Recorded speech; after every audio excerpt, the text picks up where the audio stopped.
quickly between how fast you can get that drone to the portal and how easy it is to force the spawns out of your opponent towards that. Actually, please don't do that, because I think Bryce will take that seriously.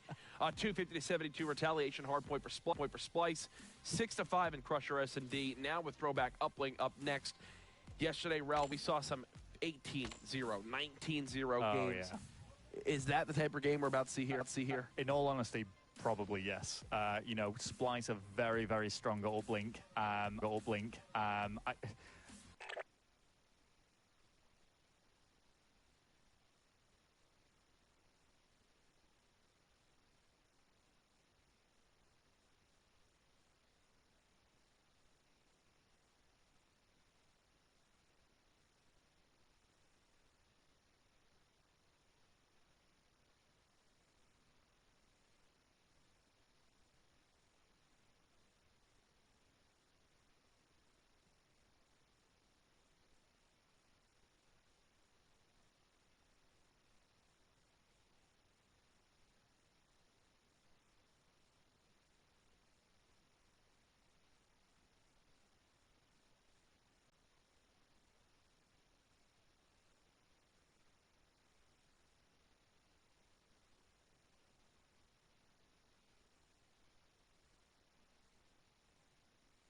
Ladies and gentlemen, welcome back. It's time for the next game of the day here at CWL London, and it should be a good one. Aware versus Bando. My name is Bryce, and I'm not alone on this desk to break down the action for the next game. Joining me, of course, Jonas and Momo returning once again. Jonas, how are you?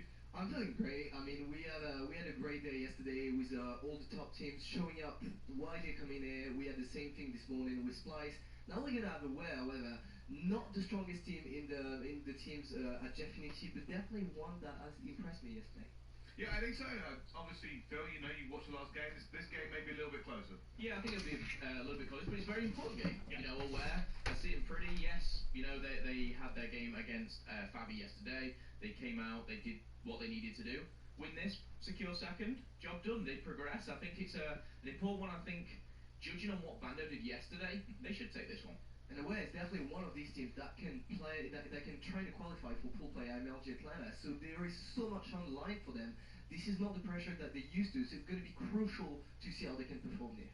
Yeah, I think so. For me, realistically, you know, this is Aware. They should get out of the group at this stage. Yeah. And you know, their roster, it's actually interesting because it's Guest Kid and 300s basically the way I'm breaking this one down. And these other 300 teams, they actually impressed yesterday. They were like Johansson, I thought was very good. Tens, yeah, basically like all very good players. And potentially, and this, you know, it may be too early to say this, but someone we should keep an eye out for the future. They've just come up. They've just turned 18, but their opposition is Bando in this case. Nothing to kind of roll over. Phil, why don't you break them down for me? I think, you know, Bando, they had a lot of problems before the event. I say problems, it's more drama. But you got the likes of Hess, Briggs, JME in there as well. I just think it's kind of a team put together, not last minute, you know, these guys know each other very, very well, but I think it's one that, you know, haven't had that time, that chemistry to really build and put some, you know, good, solid groundwork in. Alright, well, here's the maps for the series coming up. Retaliation, Crusher, Throwback, Breakout, and Scorch if we get that far. So, guys, what is your initial feelings on how you actually think this game's going to start going down? Well, first of all, I think Aware is a really strong outpoint team. We saw them yesterday going up against Fab Games, and they were really impressive in those outpoints. Maybe the uplink is what I'm going to be looking forward to. I want to see if they can, if it was just the map, just that game yesterday, because they weren't convincing. They were good at SMD, good at outpoint. We definitely want to see what their uplink is like.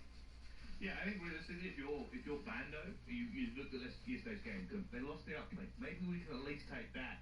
Where else do we take? S&D, we know that's commonly a split map in some of these games. So maybe the hard point already, we're already saying Aware should have this, but I don't know. I think realistically, as we move forward, it's going to be a difficult win for Bando. I think it's very difficult. I do look at Aware and Fnatic in the same light and saying they're a very good S&D team. So being a split map, being, you know, 40% of the series, I actually think the only map, if they drop it, would be the uplink, maybe a 3-1. But Aware, very strong hardpoint, very strong S&D. Uplink, they looked a bit shaky, but against Bando didn't look great either. No. And I think this is another thing. Obviously, Bando come into this competition with a little bit of controversy surrounding some of the roster changes, I believe, coming up into this event.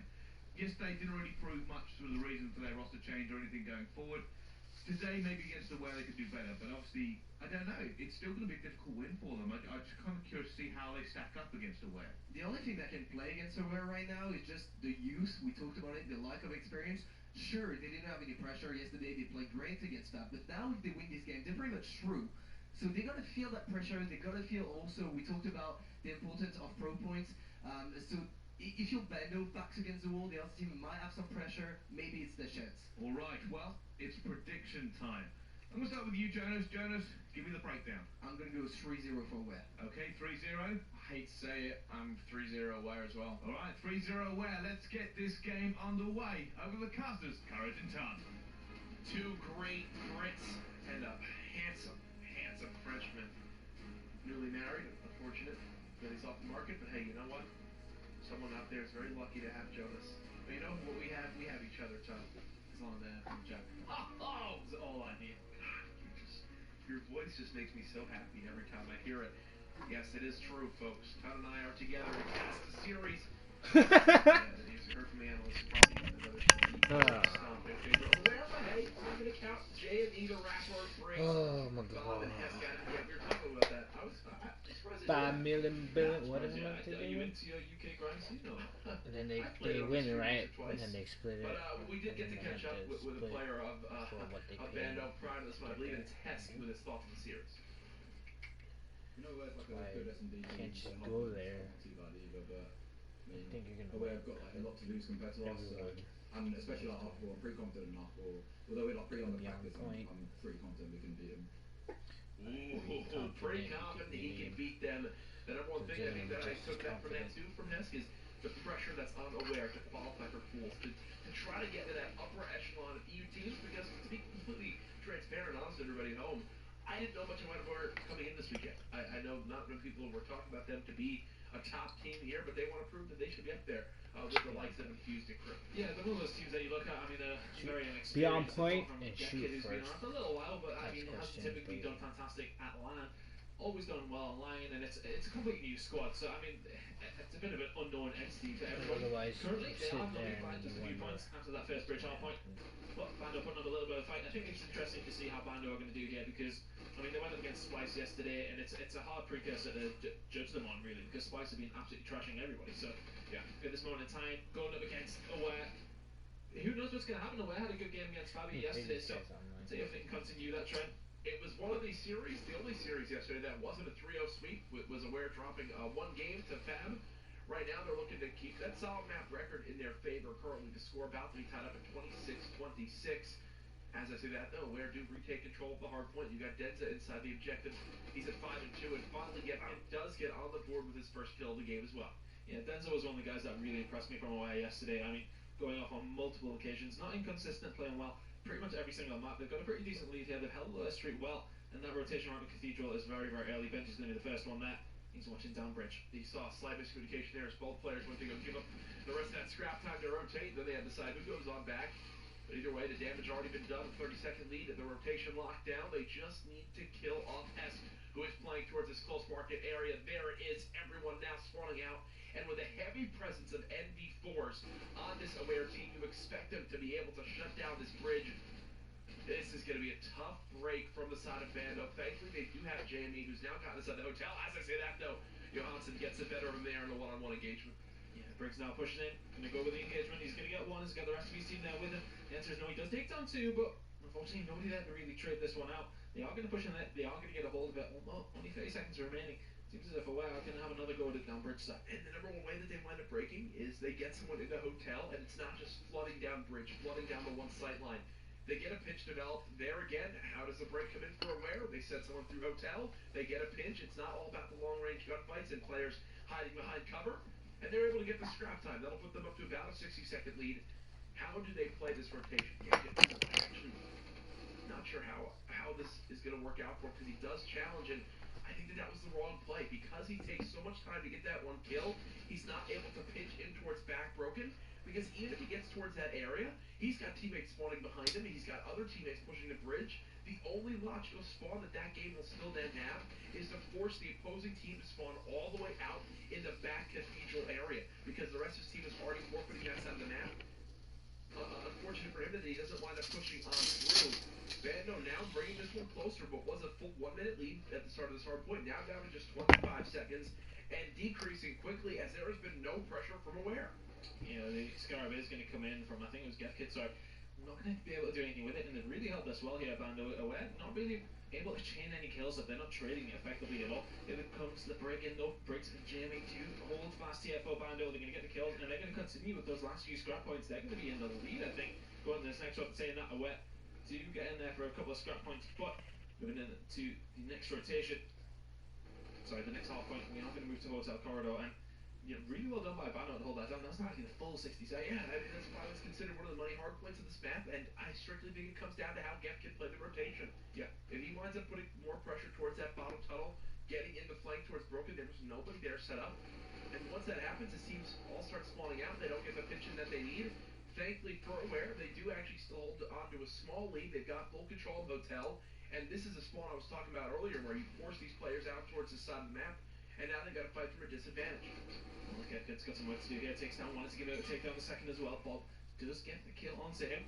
JMA go around the back, just see if he can cause somebody problems. Should be able to pick two here very easily, and he does so. They're going to grab that, a hold of that half point. You see, That's all retaliation hard point is. It's just, it's sending a player on a pinch, having your teammates keep it even towards the numbers near the hard point, and then your pinch swings it in your favor.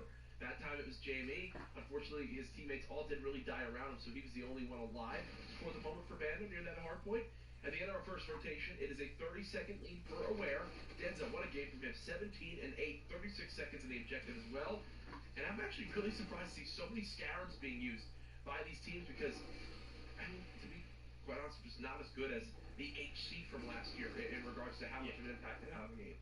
Yeah, it just doesn't seem as powerful at all. The shot's going to go in there. 3 kills coming in there for Aware, so they're going to be able to get a bit of time on this.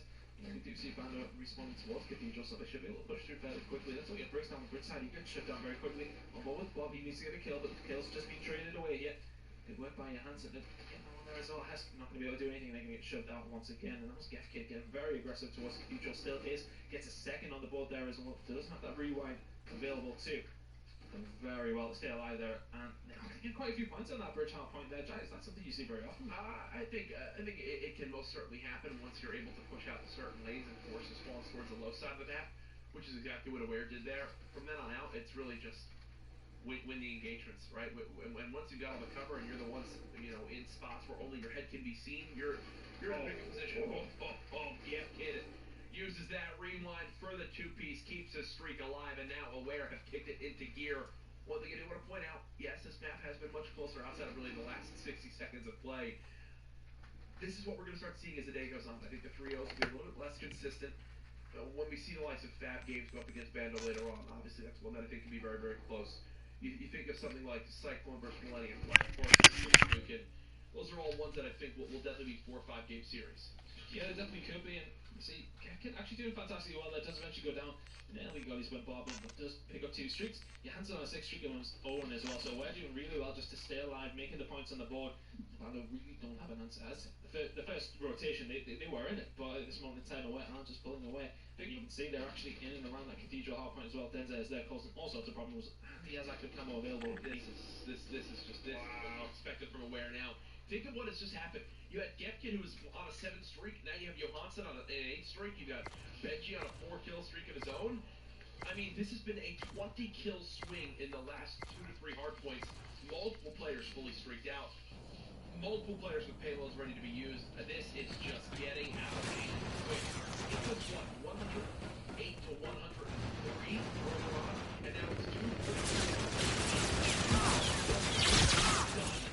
That is one of the most one-sided sets of hard points that I have seen in the last year. If Aware don't get the full 60 on that broken if Bando doesn't get the full 60 on that broken hard point, that is a dominant game from Aware. As you said, at the end of the game, they think they can beat them. Fantastic. Yeah, they put up the time in the hill. It's just not enough. This is one of those scenarios where I wish we could go back and it was close what the slight difference was. Because that end of that game was a 26-kill difference between the teams. And I would say 20 of those kills. Yeah, they rotated. They just did.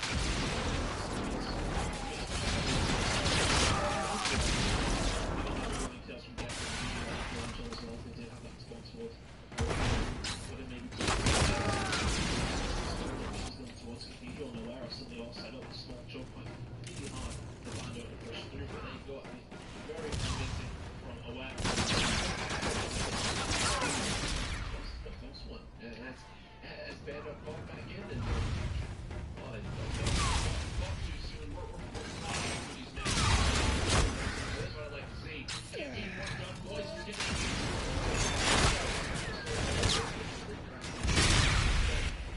Crusher, from what we saw in the first series today, what's around the level? Yeah, it was an interesting one because I think you noted that Splice was 6 every single time. And I think we were discussing, you were saying, well, what would Bobby doing? And the game was, well, letting them plan every single time by the looks of things. I think it's one of those concepts where you can let them and just retake, or... Well, what I found laughable was they were too scared, right? So they would be like, no, we're not doing it,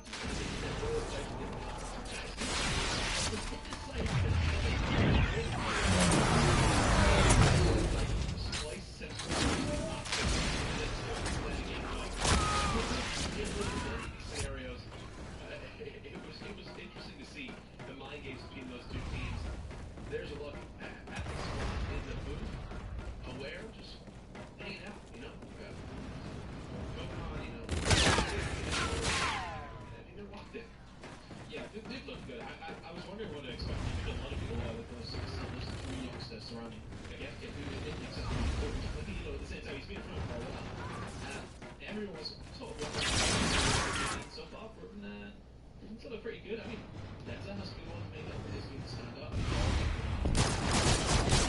Towards the last. For me, Denza definitely looking the most promising out of that team. I'll be honest, those Astro headsets look absolutely incredible on Yeah, but players. then Look, where's the perfectly timed sound close of up on the it. I mean, guns and where people are running around? Admittedly, yes. I think I like how they have the red and blue sides as well. I think, oh, it's just a little touch. It's beautiful. They've done a great job, great products there. There's the fist bump between Aware and 1-0. They know they want to go 2-0 in this pool. That'll basically secure it, right? If they go 2-0, Splice are already 2-0. I think pool A's aside. Yeah, that should be. Yeah. So that'll mean that the Fab Games Bando series later on today will be. Just bring my own 40. We need just players play Best Ride. It's going to be well for Brooklyn's as well, though. I mean, Yeah, a little bit. What, 200 each? I don't think so. I think it's 200 each. We're gonna go 200. We'll find that out. We'll say 200. I think I'm right. I think we're good there. There's a rig draft again. Trophy drone, very popular from Johansson. On the side of Bando, no trophy drone this time around, but let's see how it all plays out. Aware, you take map number 1 off of 4 perfectly played hills. Can they keep momentum in their favor? I'm almost Benji go to his right hand side. The whole thing. It's typically, obviously, B is the side that we do see most of the action go down on. It can happen towards A, but I'd say maybe 70% of the time we are going to most B shot's going to go in. They're just going to try and take this side and be able to do something with it. Trophies are down as well. That's up to about half go down. Instant blocked 2 grenades. Interesting to see how that played out because I think that Bando were expecting a quick land, which is what happened, but they throw the grenades, Trophy says the defense comes in, they trade out 2 kills. Denza somehow still alive, going for the ace down, spinning around Denza. Ooh! Thankfully, Hesk does stop him there. 3 kills for 2 of the players in that round. But wow, if he snapped onto Hesk there, that would have been one of the fanciest aces and quickest aces we've seen. Someone didn't get killed at this. So unfortunate from Denza, I think it was just, he knew where Hesk was as well, because Hesk had already picked up 3 kills, so nearly got it there, but Hesk was away. Was it taking that 1-0 now to score to match? Bando, this is a closer series in some of these scenarios that I've been expecting. Not hard to see the first one, but Bando are most certainly holding their own. I think that this team could absolutely go for strategy. So once again, he's made this kill, but just going to take trade that one away. That's not longer in common. Of course, I'll make that. So this is the one trying to get some kill people. Actually has a terrible situation. It's 3 away last. You can't dump this action. The situation where they're losing time is the right vision on the sign quick. It's already at 6 kills in just 2 rounds. Currently at 6 and 1. And where does this guy end up? If this game goes to 11, what's up there? 33 kills. We see Zig, yes, 50 and things 50 and 4. I like 30 kill games.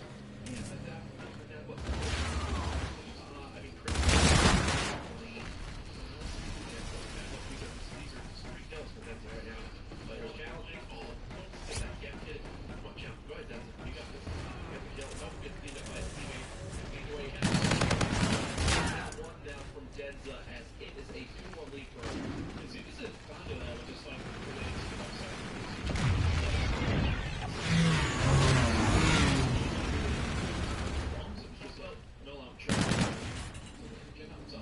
what was that right there? It was a score.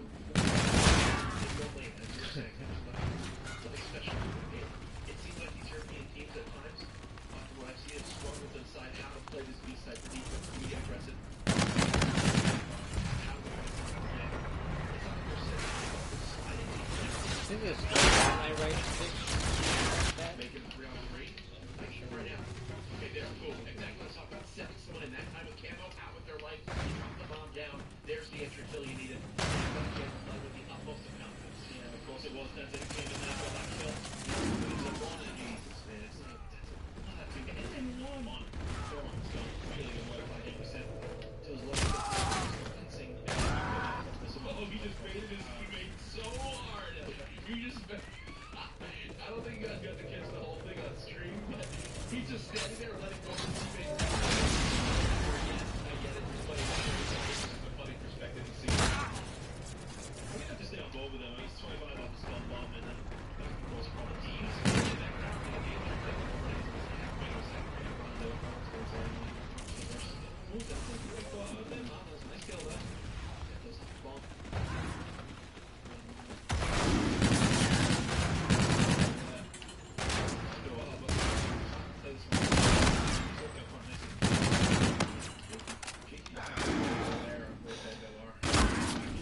So everyone keeps sending me like other words I can use for away. Well, let's go down. They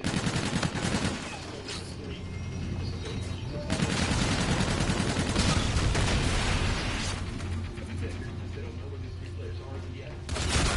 They recognize that they've got a number of advantage towards the objective. Here, so they get first one out. Challenge three players nearly perfectly on the stack. Over the very one kill, two kills, not a third. Briggs will win that round. For the side of Banner, Briggs went back to one. Yeah, I think in that situation, it was always going to be hard to get hit. Just a chase.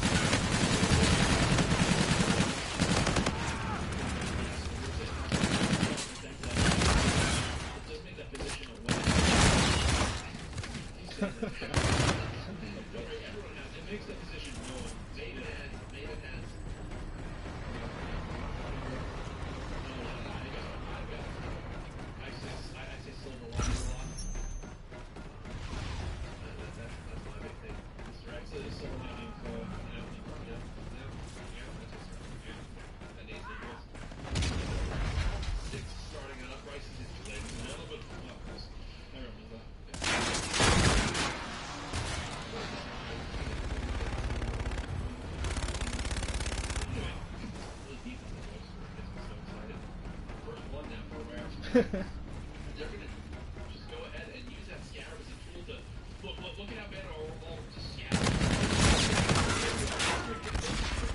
The entire map away. Good position it is. We can go out like that kid that we're not going to push over. I think you push through the edge and you can go front and left. And wrapping around into four members of a web. Julie the cross that go down. In that situation,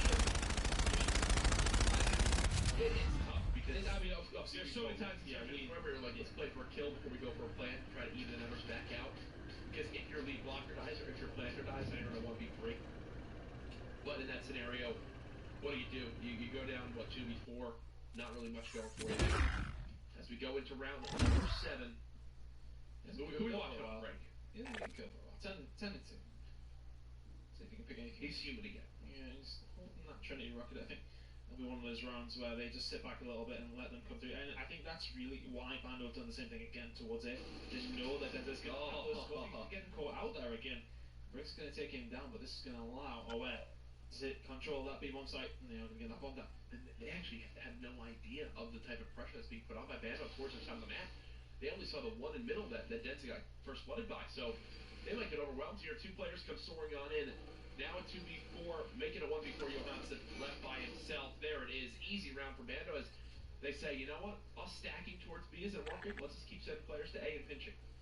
Yeah, and I think the descent towards A has two benefits, of course. It is throwing them off. It is a little bit random. I don't think they'll be able to do it again. I think Aware will know what's going on. But the fact that Tenza has those score streaks is the reason that they're doing it. So I think Aware needs to look at the fact that they do have those score streaks and Bando are. Yeah, someone else must have made the next time. Say it again. Like, Bando are aware of that situation. Yeah. And then they need to judge what they want to do from that, because I think those score streaks need to be used really. They definitely do. I think it's more that you just need to see Denza. Like that time, Denza knew they were sending a player through you, and he still lost the info. Like there, he just said, "I'm better. I'm gonna challenge." Play it, but it's where he sees a small surprise. You know, give it up. Let him go ahead, take that area of the map, play for a counter to what they're doing instead of just trying to force a gunfight that we would be at an advantage. If he wants to think about using these streaks now, they're not going to. Here they come. The training rocket does come in.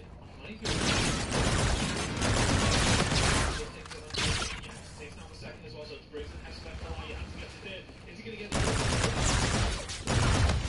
11 and 3 from Dead enough? Disagree home and intel is wrong. But again, this is what I'm talking about right here. Having the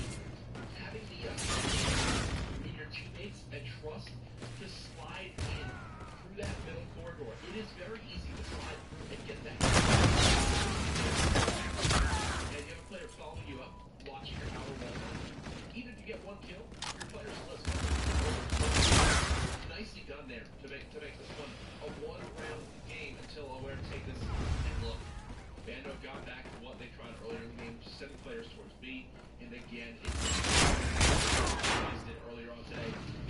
force stack to A. They plant the bomb, but they go on to the warehouse. And now again, this is a tough break. One advantage. Again with a first blood. He's playing life here. If he can get a kill, he might be able to get a kill. They completely forfeited their entire side warehouse, and now they're just going to stay active. What a play call we're seeing now.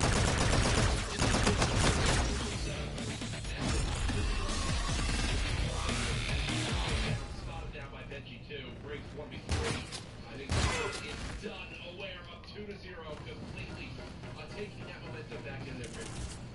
Really well done, as you said. The play call to wow. In that favor there. As did the right thing. He knew what was going on and goes for the defuse. Probably the right thing to do. Yeah, because you know it's at the same time though, Aware pushing in there, making sure exactly players do get up on the defuse again. And now you go back, did something like throw back up, blink. Oh god. Strangled before.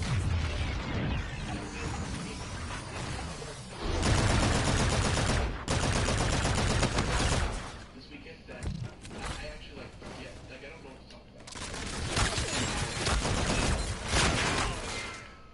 There's your scoreboard, 12-3 from Denza. 14 rounds. Slow down a little bit towards the end, but either way the damage is already done. Really good work by them. I love this break. It's great. Play fast. Players can also then go ahead and have classes and do things along those lines. And then, so shout out to Infinity Ward on that one. Go again. Go into the process. So can do that. Good, and it just becomes aware. All right, there's a large view of the. Well, maybe that was a professional football team. Well, you do hats. But scarves. Yeah, scarves. Chelsea football. Yeah.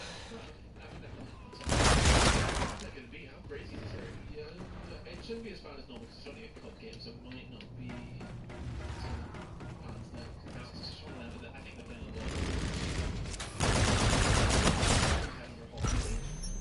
All their legendary players in the past.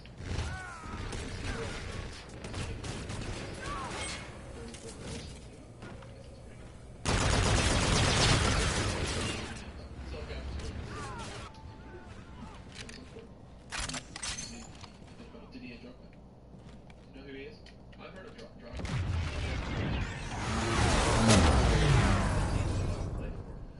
He played for Juventus. I just remember him as a kid. That would have been me. You know, it's a shame that you remember him because he had like some.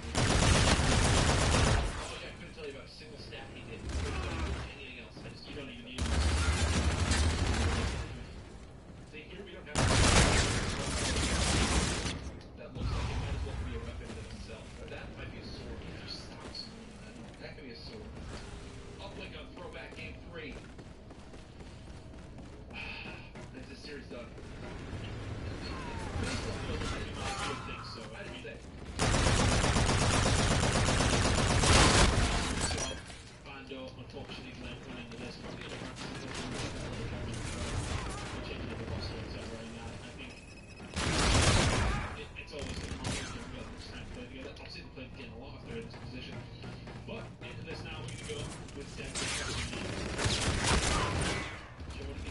going to be interested to see how OA do against some teams that are, you know, of the higher caliber. I want to see how they do against your Fuse, your Orbits, your Splices. Yeah. About the character of this team. Number advantage off the break does. Sneeze around towards this top trade area. Should be talking momentarily. How is he getting kills right now? I did not see him. There you go. Rat.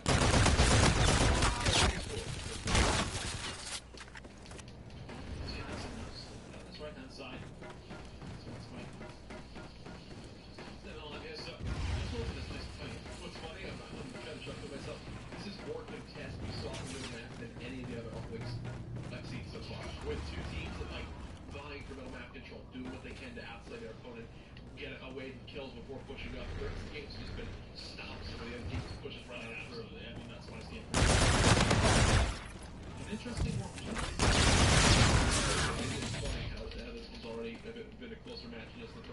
Nice job though by Jake.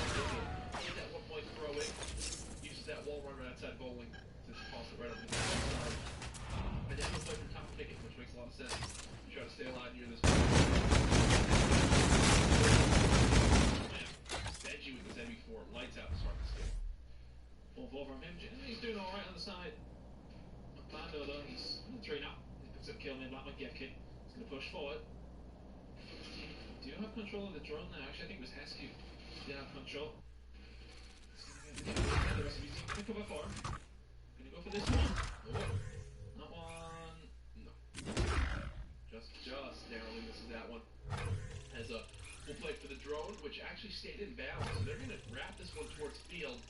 Off the gaming fans watching, thinking back to when FaZe used that same route to clutch up at Vegas to win that game against Optic Gaming, where they decided to bring it towards field and get the last second score in, which I think is a tough play call to make on this map. It's so rare if you go towards that area because of how much better it plays out. It's just no cover. Yeah, I mean, it's hard to put it on. You have to go towards this bowling area. 2.5 minutes remaining inside one. So only 1 position game. Well, I think it's comfortable though. I think there's been chances for Poland to do something, but Definitely. I think we're always looking at control in the middle of the map. We get a couple of opportunities for Bando, but not quite clear cut. Just about get away. Neon in front of that, resets it. There's a dunk opportunity now. Does end the sell for the 1. Let's see if Mr. Escaped it, then, yeah. Nice play by Denza to realize that he has enough time to go for the dunk, gets the cover there, puts his team up now 3-0, makes it a 2-possession game. Go down actually towards my map, so final extension by away. They lose a couple of kills, but pressure that quite quickly again. Bando making a couple of kills here, no bricks. Give me that lead guy, gonna try and push through. D4 in hand as well, should be able to make this. Oh, yeah, that's when you've got to make them. That's when he should have. Well, now we're going to try and resume that. Good zoo piece by Gefkin. He's going to come in and then back as well, though. And we're the position where they want to be there in the lead. Just a bit of a stalemate in the middle. Yeah, still keeps it. So far, the thing I like the most is they're keeping up the slang. Right now it's even, and that's what the lesser teams in that we've seen so far this week. And they actually have 2 missed one-point throws. If they hit both of those, they're at that time. So those 2 keep. And the drone being pushed up by Gefkin now. Does he go for the 1? Not going to get the draw. Ends up just trying to help him out here. He's going to be able to get 1 kill. The reset is going to happen again. Let's go to a very, very quick listen in. Let's see what Bando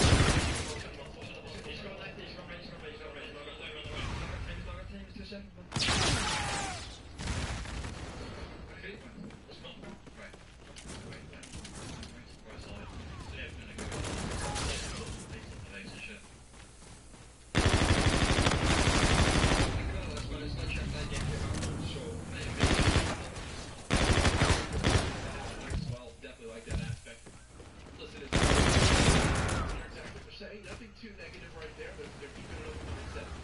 They know that they're back against the wall this series, but they're keeping it open. A full conflict attitude will be eager over the side. towards that left-hand side. I think you're right. No. There's some boats now. Left-hand side, you answered a little bit unchallenged. Do you really not be able to get taken down eventually?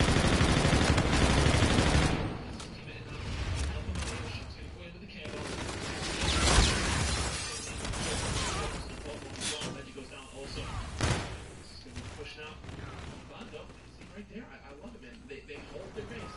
They start getting pushed. They know that the idea of the to get the drone towards the side of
Let's take a look on if they're able to get the score right now from Bob. The throw, 3-1. The score line now and Aware are in an interesting scenario. They've got themselves a one-possession game. 2.5 minutes left. They want to go for this 3-0. Would love the opportunity to go with Elizabeth and the squad to see how they're communicating inside too. Top in the boys. We need to push that. Back far, weak. In the hay bills. Top in, just. Stay alive. Yeah. There's two bar. Two more.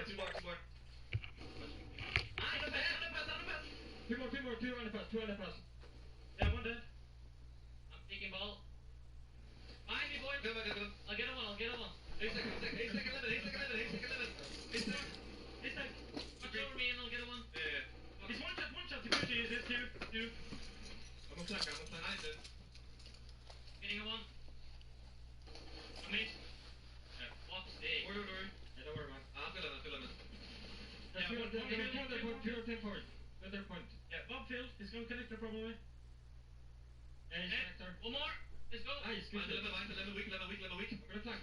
Behind the lemon, weak. Yeah, flank it. I can take it right actually. One stop green cover. One stop green or lemon. One shot lemon. Green dead.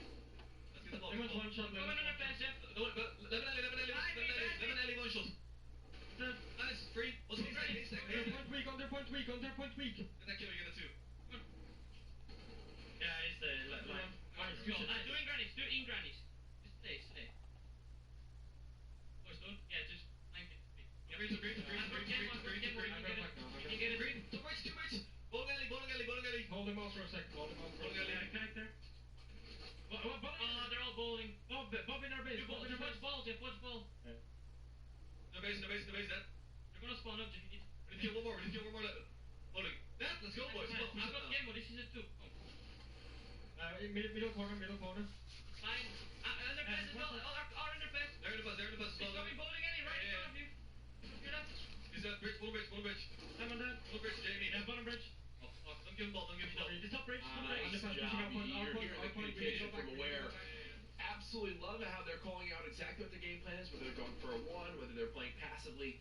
Some great calls of where the opponents are, even saying, hey, if you get this 1 kill, go for the dunk. There's the pass, though, to bring this back to a 1-point game. Reactive armor now used as well by Bob in the baits. But look at the minimap. They have no pressure towards that back bowling side because he's the only one alive. And because of that, Aware spawn up near the drone. That's a perfect example of why you always need to have someone by that bowling building to spawn them out all the way towards field. This will be our closest uplink yet this weekend, 4-3, but in the end, it's a 3-0 for Aware. Yeah, close one, and they always sort of looked in control there, Jack, but Bando they were never out of it, they were keeping them there, they were keeping them close. That carry capture at the end really asked the question, but I said the spawn's not going in their favour, not holding it down well enough. That final kill card going to come in an impressive victory from Aware. Aware now 2-0 in this group. That puts them right there with Splice. I do believe that basically shows us who's going to make it out of Pool A early here on day 2. I know Bryce is over there with Oxygen and Momo to give their thoughts, though, on another 3-0 series. Thank you very much, Courage. All right, guys, your first impressions, probably one of the closer games we've had, even though it was a 3-0. Yeah, for me, it was business as usual for Aware, but moments of a spark from Bando. They showed a bit of light in the half point as well. Before the bit of a steamroll came in. The S&D, touch and go again, but Aware showing why they are a good S&D team. We actually saw the pre-game little interview, which is a really cool add on there. He said, I think it was Heskey, was like, we know that Aware, they're a good respawn team, but they're also a good S&D team. But overall, I think Bando showed a bit more what they're capable of against Aware rather than Splice yesterday. But Aware continuing to impress, 2-0 in the group. Yeah, impressive, and what impresses me is that we see the same scenario in the other point that we see with some elite teams where you have that first rotation, it's going to be quite close, and then they went on to the next gear and really impressed me in the other point yet again. But again, the uplink, not really convincing, was very close towards the end, 4-3, could have been a comeback from the Bando team, so definitely got to work for the uplink for the rest of the tournament. Yeah, I think it's interesting, obviously, they do have, or it appears to have, a little bit of a weakness there. So. Yeah. The further we go in this tournament, there'll certainly be teams kind of thinking about that as well. But before we go into this map by map, we are going to send it down to the floor. Lolly and Benji, take it away. Thank you, Bryce. I'm with Benji from Aware. First of all, I was speaking to Johansson yesterday, and he was telling me you guys are from different parts of Europe. Is that hard to practice together? No, I don't think it's really hindering us because we all speak English very well, so it's pretty good. Awesome. Also, your first hard point was quite close. Was that a bit of a warm up for you guys? Yeah, I think it was a decent warm-up, but we also knew that was one of our best maps, so we were pretty confident in taking it, and we did get the win, so. And in order to go through, you need to beat Splice. Now, they beat Fab 3-0, and you guys lost a map to Fab. Does that concern you a bit?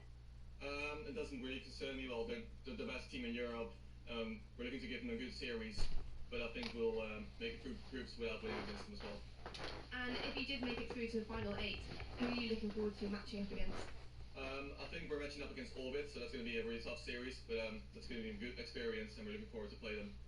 Well, the best of luck. Thank you so much, Benji. Back over to you, Bryce.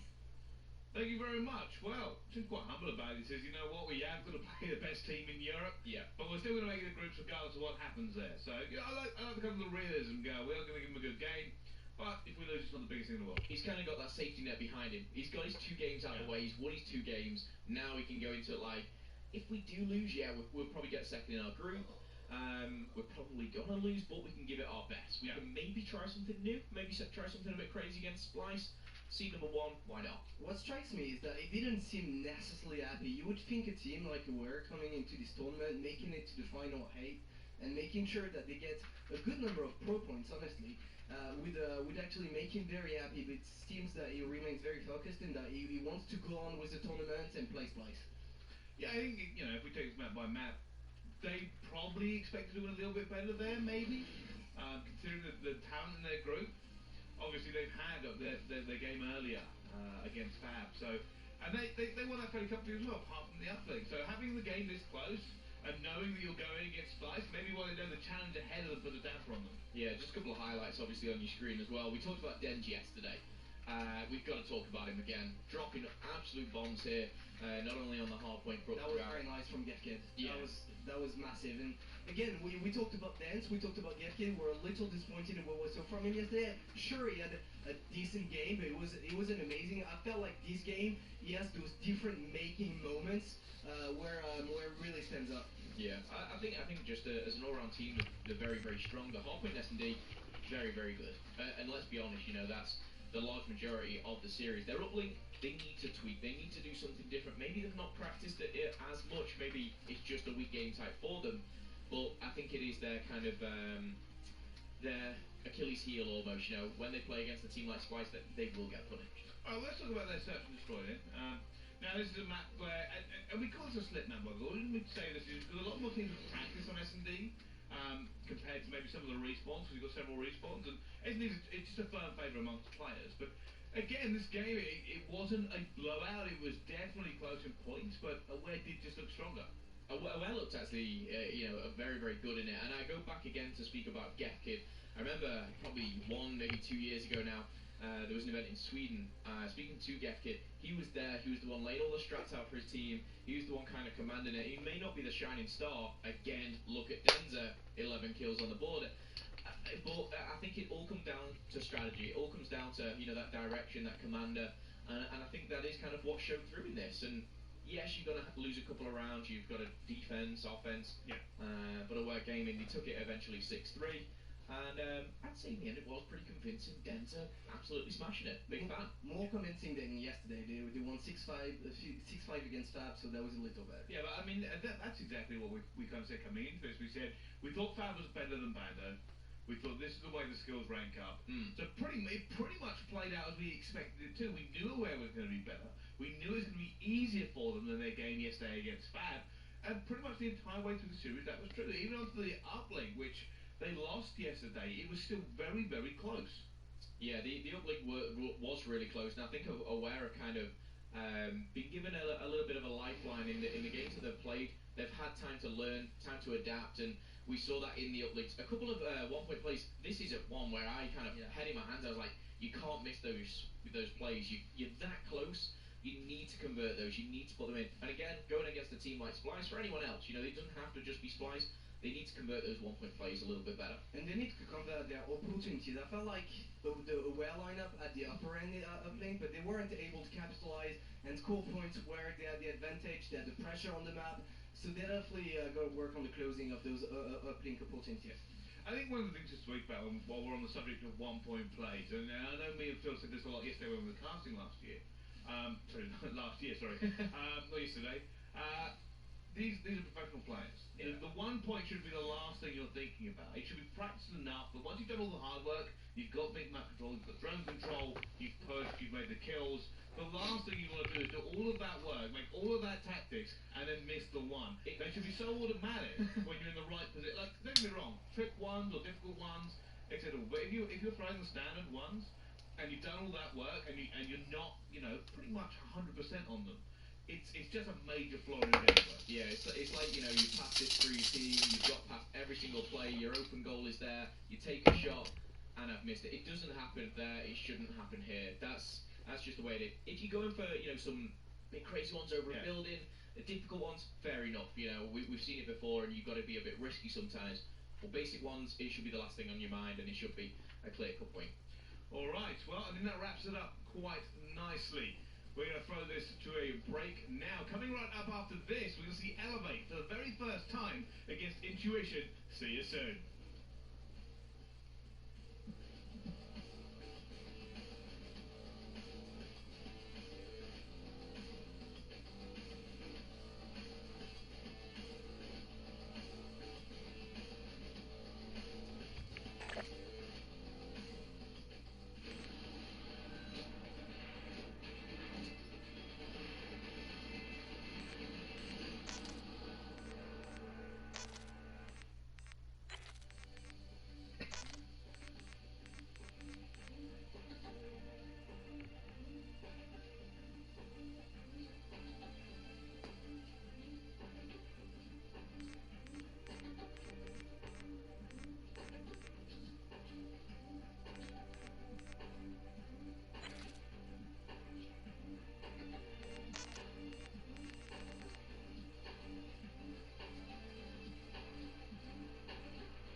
Ladies and gentlemen, welcome back to the CWL London in the G30 Arena.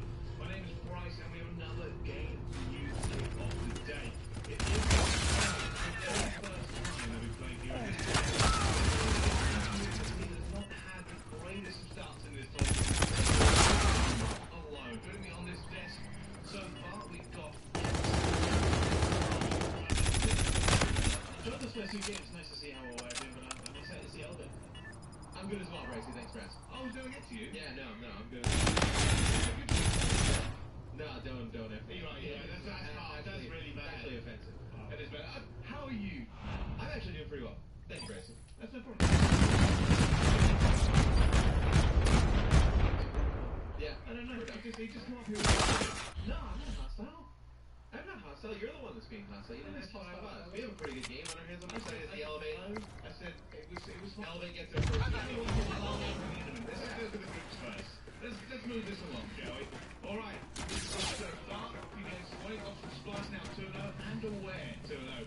So that actually means they're both through. Bad Games and Bando are out. Yeah, those guys for pro points at this point. I believe third place gets 1100. Last place in the group gets 900.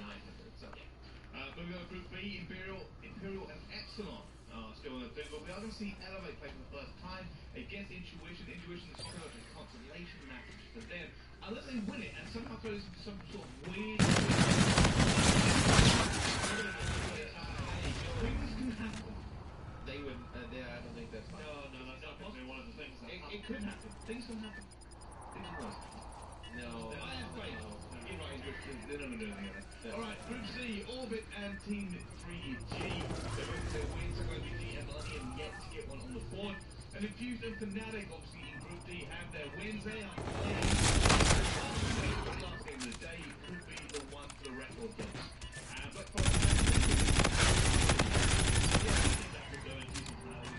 there's a bit of 2 teams in this.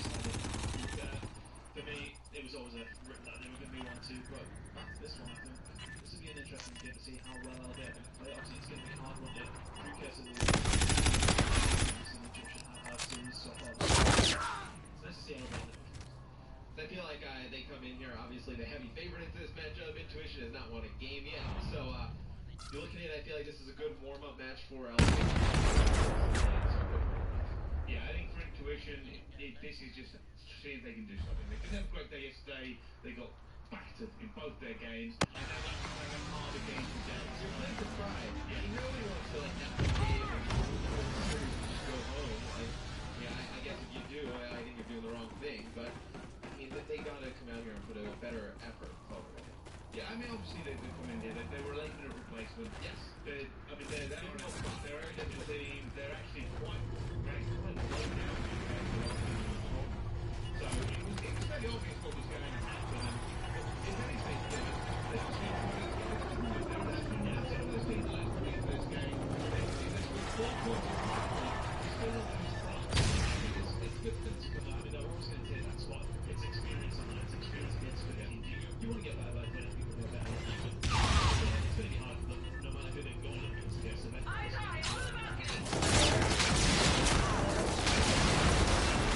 anything they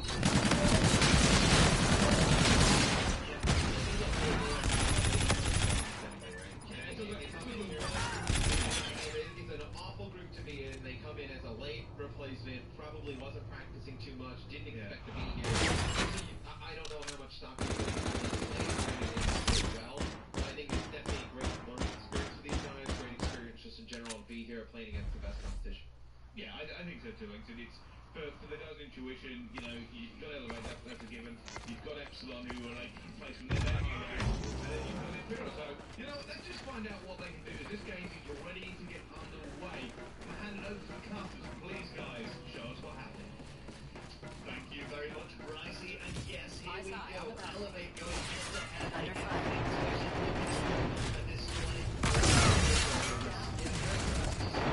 That's one of the believe they can place anywhere second. What they have in store. That's great. And the countdown just starts this game off. We did catch up with Intuition Xeno to find out how they felt about going up against the juggernauts of Elevate.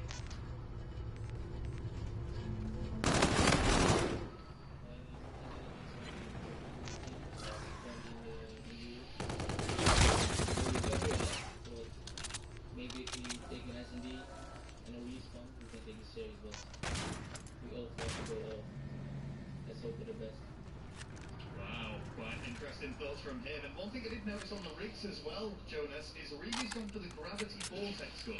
Yeah, that's a little like Reedy to go for something unconventional. He likes to put off his opponents with some different choices, and that really said it all. What he said in the interview, let's hope for the best. And it's kind of a miracle that they need right now, and it's straight off the bat, you can see R0ad just getting control of that first deal already 25-1. As Steph said it, they've pretty much got the hardest pool here.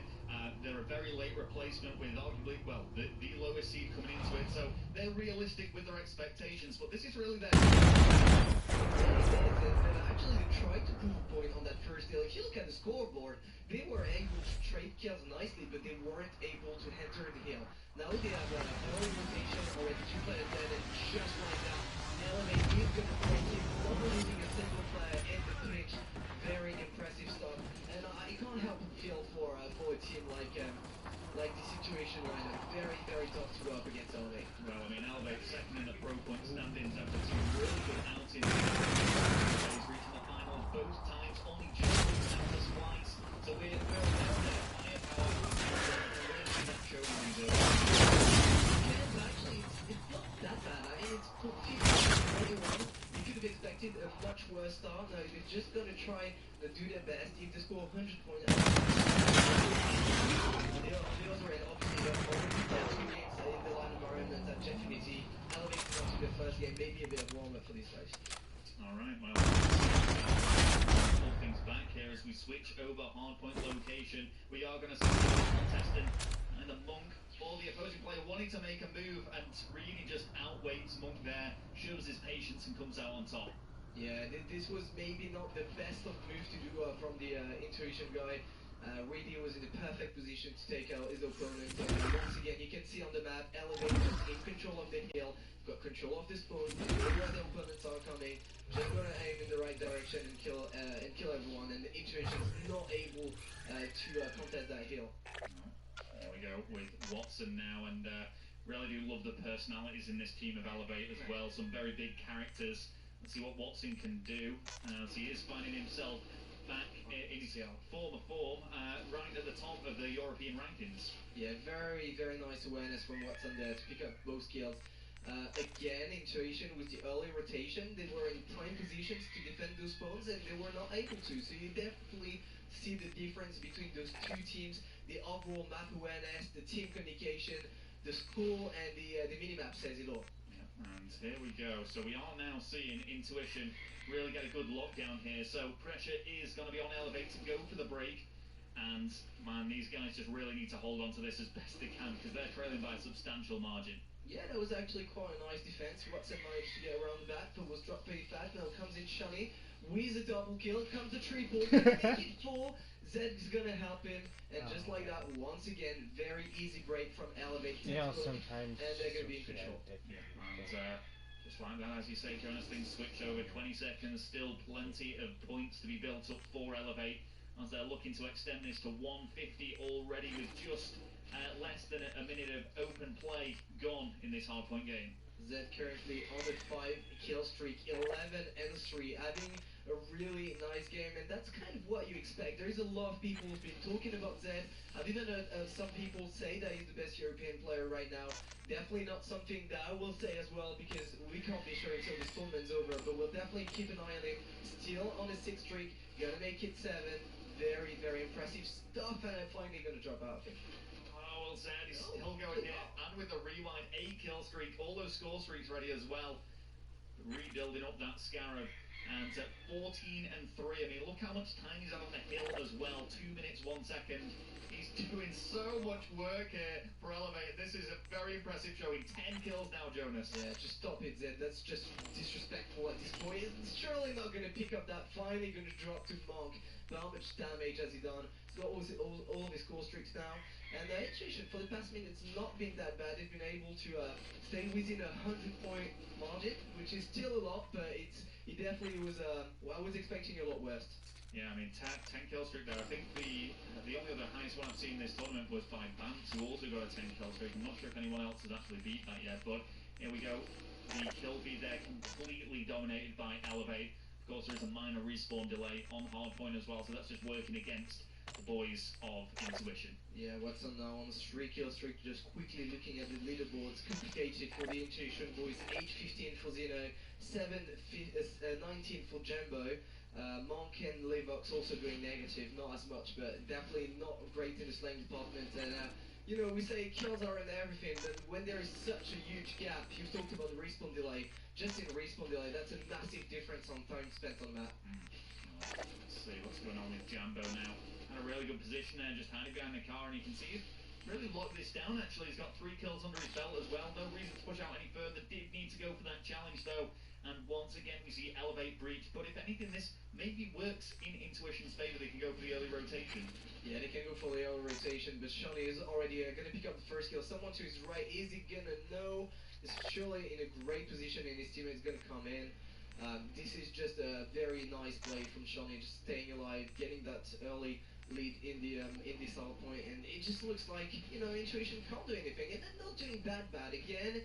They've almost got 100 points. There's such a big difference between those two teams. You could expect a lot worse against a team like Elevate. Well, let's see what's going on with Intuition. I mean, who's the top performer here really, Jonas? I guess you could say 46 seconds on the hard point by Levox is something, but 14 kills by Monk, pretty much just about hanging in there in the slaying department. Watson killing his teammate as he kills Monks as well, and this should be it. This should finish on this hard point, 246. They're going to contest it surely, but it's going to drop out to Z. And there we go, Elevate takes map number 1, 250 to 92. Great showing from the boys, really what we expected. And, you know, nothing against Intuition, but they're just not on the same scale as the other teams. No, and that's another 100-point club. And we've got to say, Intuition had a lot of things going against them coming up in this tournament. They were going up against the second-seeded team. They were a late involvement in the actual invitational itself. They are the lowest seeding team in attendance by far. So much against them, and going up against Elevate as well. You know, real contenders to actually go ahead and do some damage here. No, they definitely are, and you know they are showing. We've talked a lot about the elite team here, the top 5, 6 teams in Europe, and every time we see them playing in those group stages, we've seen 3-0, we've seen dominant performances, whether it was the uplink, the outpoint, or the S&D. They just don't really look worried and very uncontested right now. And that stress ball that they've got. Kind of to relieve some stress while they're playing. I don't think they've needed to that. Well, it can not only help with the actual mental stress, but also the physical stress, and you know, sometimes the hand strain that you can get from playing too much. So definitely good to see some of the stress balls in there. Right now they're having fun more than anything, and it looks like a pretty chill game for Elevate. Just you know, getting in tournament, playing in those live environments. But we've got veterans. I mean, they've been there before. Someone like Watson, R0ad, they've been there for years.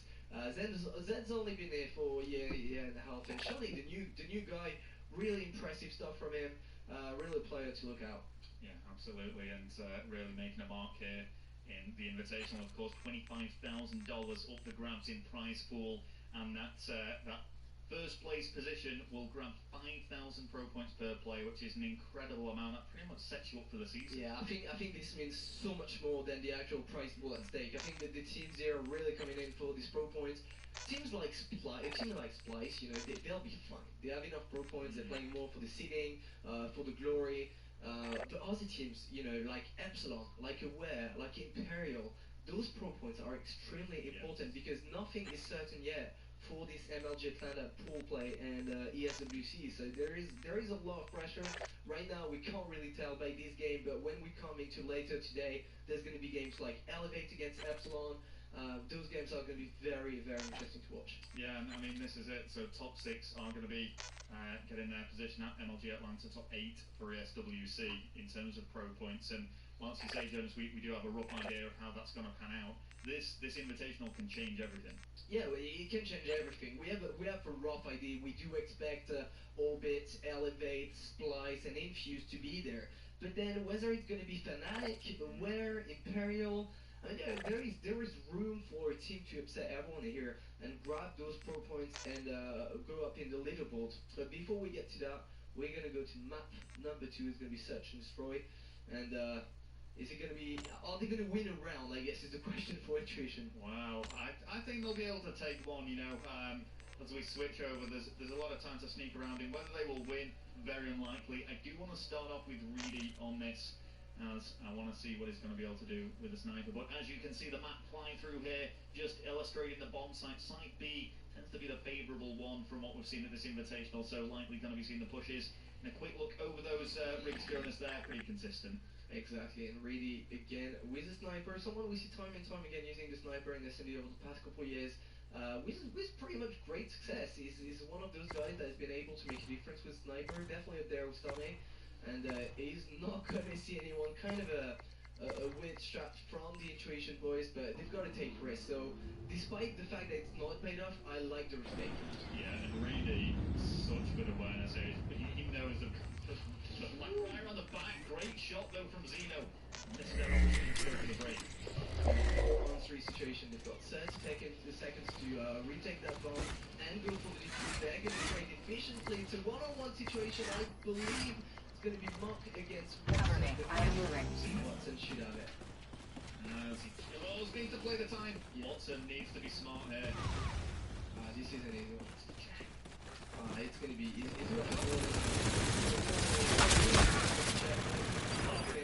Go down like this, easy 1-0 for him. Actually, it was a little scary because he did take a lot of bullets. He did, and time was really ticking away there, and you could see he just wanted to stay back to regenerate his time. He wanted to play the time appropriately, lead it to that 7.5 cut-off point. Well, actually, in this situation, when it was 12 seconds left, so mathematically you just have to go at 7. So, very, very easy play for Watson there to get that 1v1. Now it's going to be that Intuition squad on the attacking side. They're going to pick up the first kill. The question was asked, against a caliber of team like R0ad, are Intuition going to be able to grab anything from this game? Will they be able to win a round? They'll have a great opportunity to try and do that. I like the rotation toward the other bomb side. However, we should have left someone in the back to bait and to not give the information to Elevate that they were rotating. Right now, Elevate straight away went up. Just now, and actually, if you want to use they're going to pick up 2 players. It wasn't very well, No, Joe's hanging on, very unfortunate that not to make that kill. He's just getting ready on that bomb side. No. Always got his work cut out. Surely he's not going to do it. Oh. So interesting use of the rewind. Well, I just wanted to stay alive long enough. Wow. And that is just true situation. And really, this is where you see the difference between the elite players and the amateurs, where each one situation, that first double kill, okay, he goes in, grabs 2 kills, but then it's a 1-on-2. And they don't go in together, they don't leave any opportunity to trade, just go for both kills, and they go and check bombs at random times. Just very, very tragic stuff. Very, very nice, and we as we said before, we've heard a few people hail Z as the new champion of Infinite Warfare. He's put on an impressive show. Well, yeah, and again, no offense to Eddie, he played that fight, Intuition, and now Z has all the confidence in the world, just gonna run in that, pick up that first kill, because I say that, Jumbo is gonna pick up 2 as well, leaving that in a 2-in-2 situation as Z picks up his 2nd kill in this round. 6 kill streak for him. Wow, this is going to be complicated. He's in a 1-on-2. Surely again he's not going to do it. He's unlocked bombardment and search and destroy as well. It's just absolutely... Exactly, on the 3rd round. It's not even over yet. And he does go down. But it is, there we go, there's the first round to Intuition, so showing some resilience here against R0ad. Yeah, finally, and again, the worst part is not even that this is the first round, and that ace is 2-1, it should have been 2-1 in their favor. They actually should have been up, because they shouldn't have lost a 1-on-4, so let's see if Intuition can keep it up. Maybe, R0ad is slightly underestimating now, they've had a first easy map, first game of the day, Z just had a 1v4. They might not be taking it as seriously as they should now. Well, we've got the opportunity here. destroy could potentially be the downfall of R0ad. Yeah, first blood. Good first blood. That's not the first time we've seen first blood. 1-2. Very, very nice indeed. Shawnee and Watson, the two remaining players. Okay. Ooh, very nice kill comes in there. And there we go. It should be another round and tying it up for I highly doubt that we'll be able to do one scroll this time around. Not any great position. He's just going to get hit from the flank, and that is going to be 2-2 Jonas. As you said, Intuition could quite easily be ahead there. Yeah, and honestly, very easy round as well. Ace 4-9 on the Intuition side, so kind of worrying for the Elevate boys. You know, we talked about slip-up maps. We've talked about the elite teams being completely uncontested, and there we see finally what we expect to see at least once in the tournament. One of the elite teams maybe, you know, again, not being as focused as we should, not taking it as seriously as we should. Sure, they should be able to walk with the win, even if they lose this SND, but why risk it? Absolutely, and what do you think? It's probably going to use them in defense, because it's going to be quite hard to use if you're attacking. And Team Kill was a trophy. Literally threw his grenade and trophy. I am moving. A little enough damage. That was just enough, and it was a 1-to-1 situation again. Very nice from him. And they this would be really, really big from them. Way, trying to decide on which bomb side to move towards. Shawnee, which is being very patient. And he knows the issue. I've just been running around for pretty much a whole map now. He's expecting to get lucky, and he's going to receive a lot of damage, but not able to convert the kill. Don't shoot unless you're 100% sure that you're going to be able to make the kill. That's like one golden rule in SND, especially the 1v1. Now Shawnee is aware of his whereabouts. He's going to be able to rotate back, but he wasn't able to grab that play, and time's ticking out. Just have the bomb in hand now, and this should quite easily be a plant. Are we going to be able to see the defuse from Monk? Let's get on board with him. Yeah, is he going to be able to find Shawnee timing? Yes, he is! Shawnee! Very, very nice reflexes and movement right there to pick up that kill. I didn't think he was going to be able to make it. Definitely didn't have the advantage. We're going to be able to see on the kill cam. Very nice stuff from Shawnee. Just avoiding that Intuition team to be in the lead. So unfortunate as well for Intuition, because again that was potentially another round that could have gone towards them. It could have been honestly, it could have been 4-2 right? Yeah. Or 4-1. 4-1, absolutely. Yeah. Been disappointed. So they're just losing out in those one-on-one gunfights, and it's really starting to cost them. It is starting to cost them.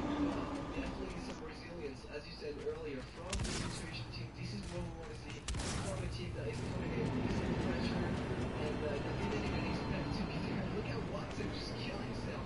So right there, it's a 3-on-4 situation. Not plenty for Intuition. Maybe they're going to be able to walk away with that one again. Slanting up. He's down. Good shot from the sky there. Zed's all on his own.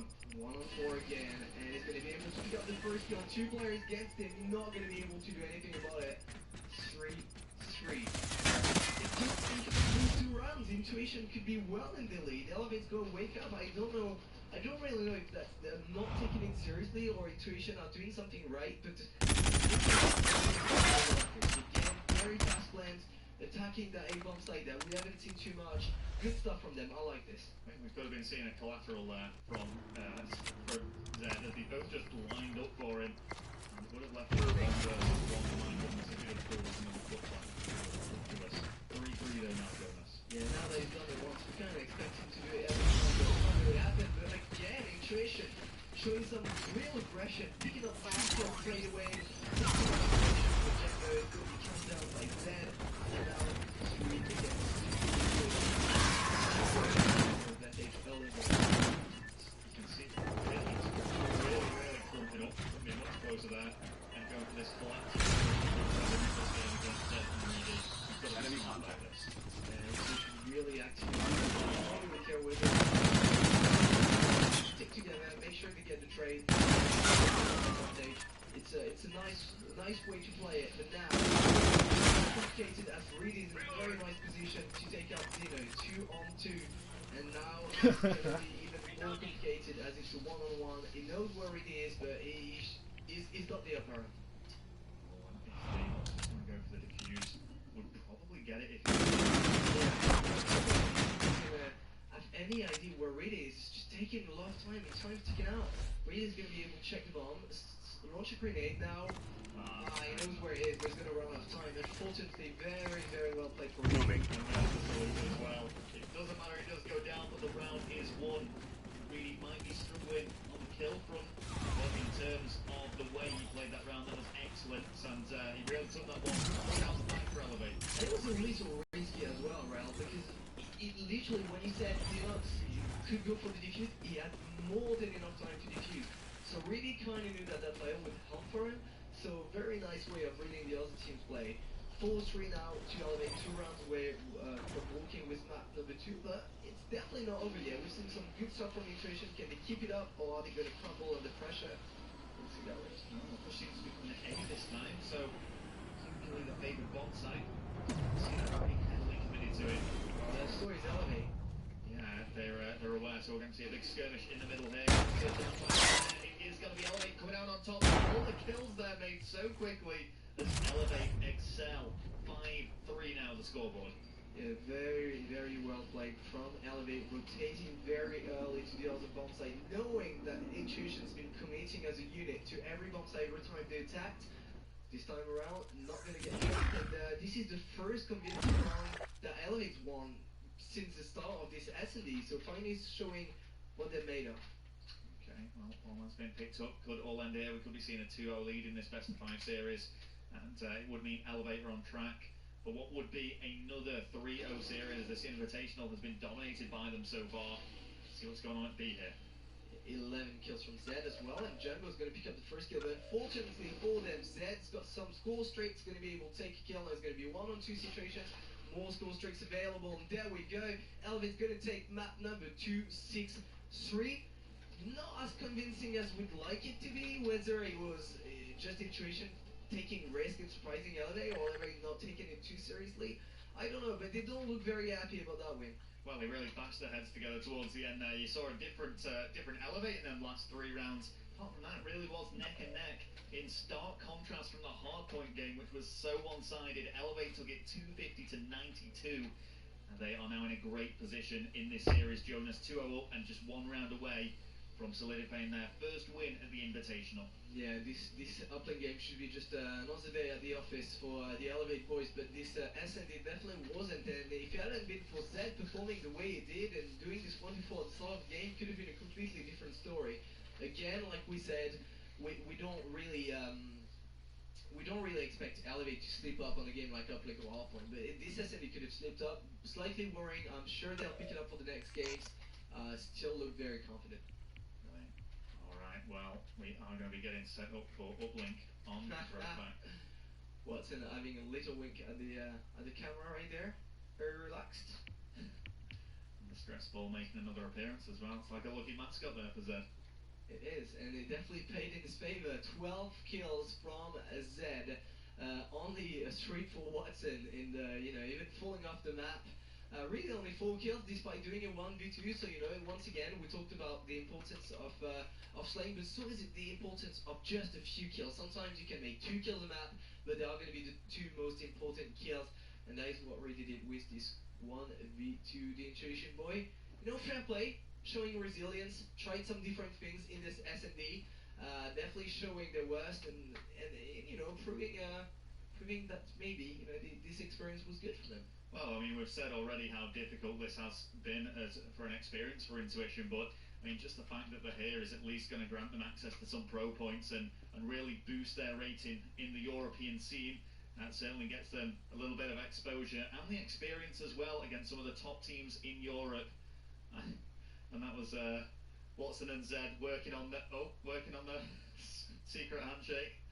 I think they're going to need a bit more practice of that. And you're right with those pro points. Actually, it means a lot to Intuition. That trip was well worth it. That's 904 points each. I'm not even sure. They could have gained more pro points here than they actually have overall. I don't really know the pro point ranking, but I'm sure it's actually pretty close. Well, I mean, especially with a pro point cap in terms of how many you can earn per day now, these events come all that more important. So getting off at a great start in the early competitive European scene is exactly what they would want. And as we say, I mean, just their sheer appearance here is certainly going to grant them access to some. definitely does, but Nal's team is needing those pro points going to be elevated. They don't really need them that badly, but they want to have those pro points from Gfinity. There's going to be other competitions around the corner.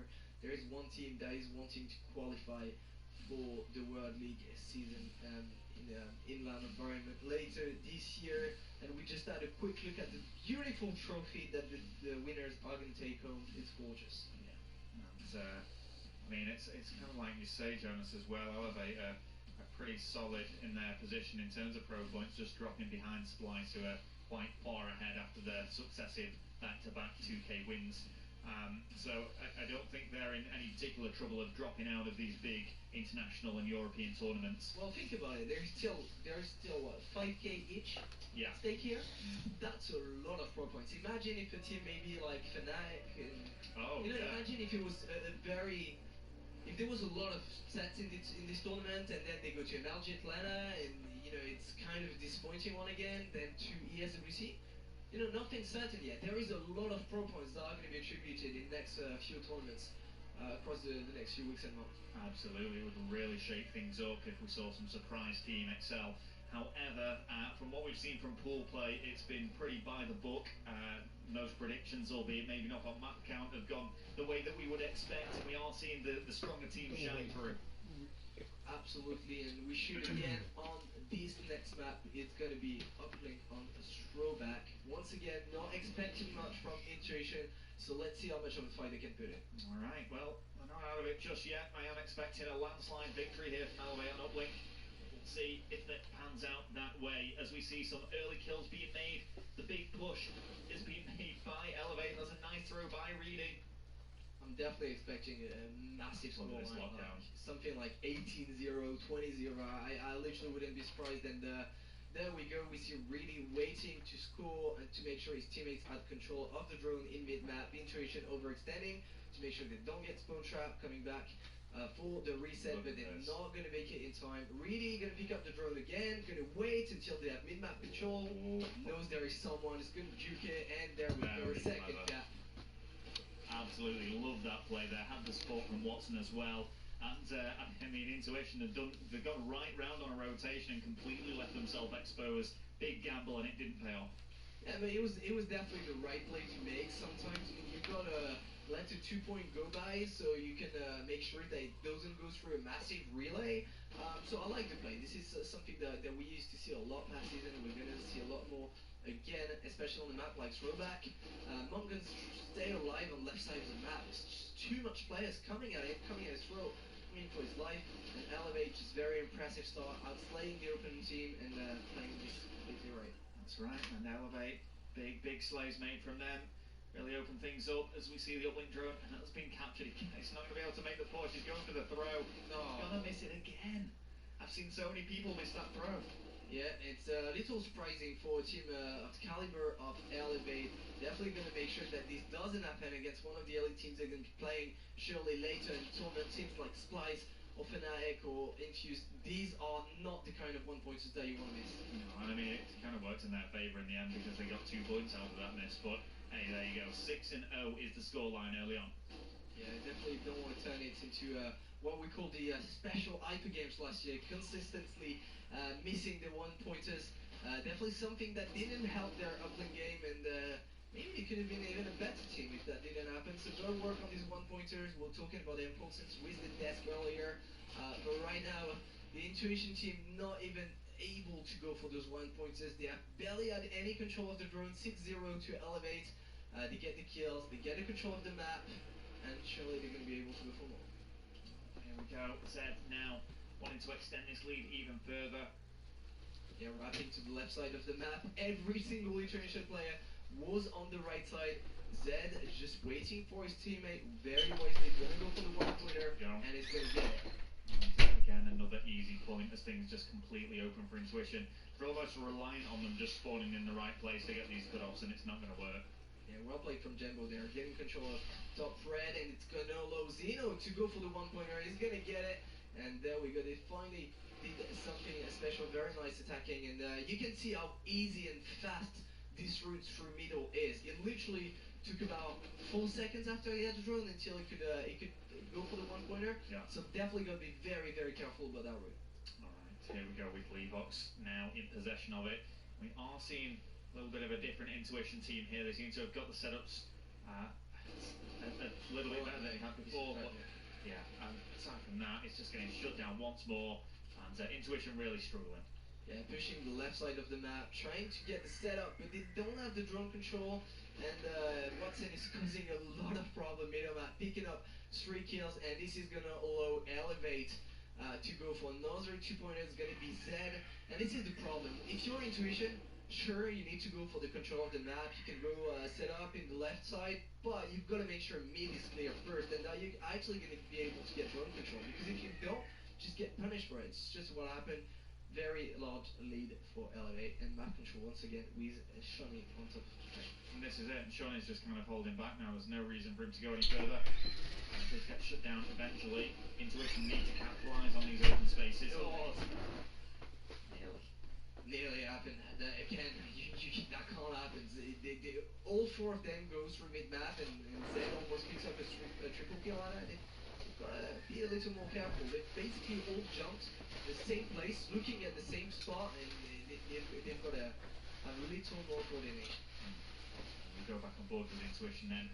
Monk is 14 and 11.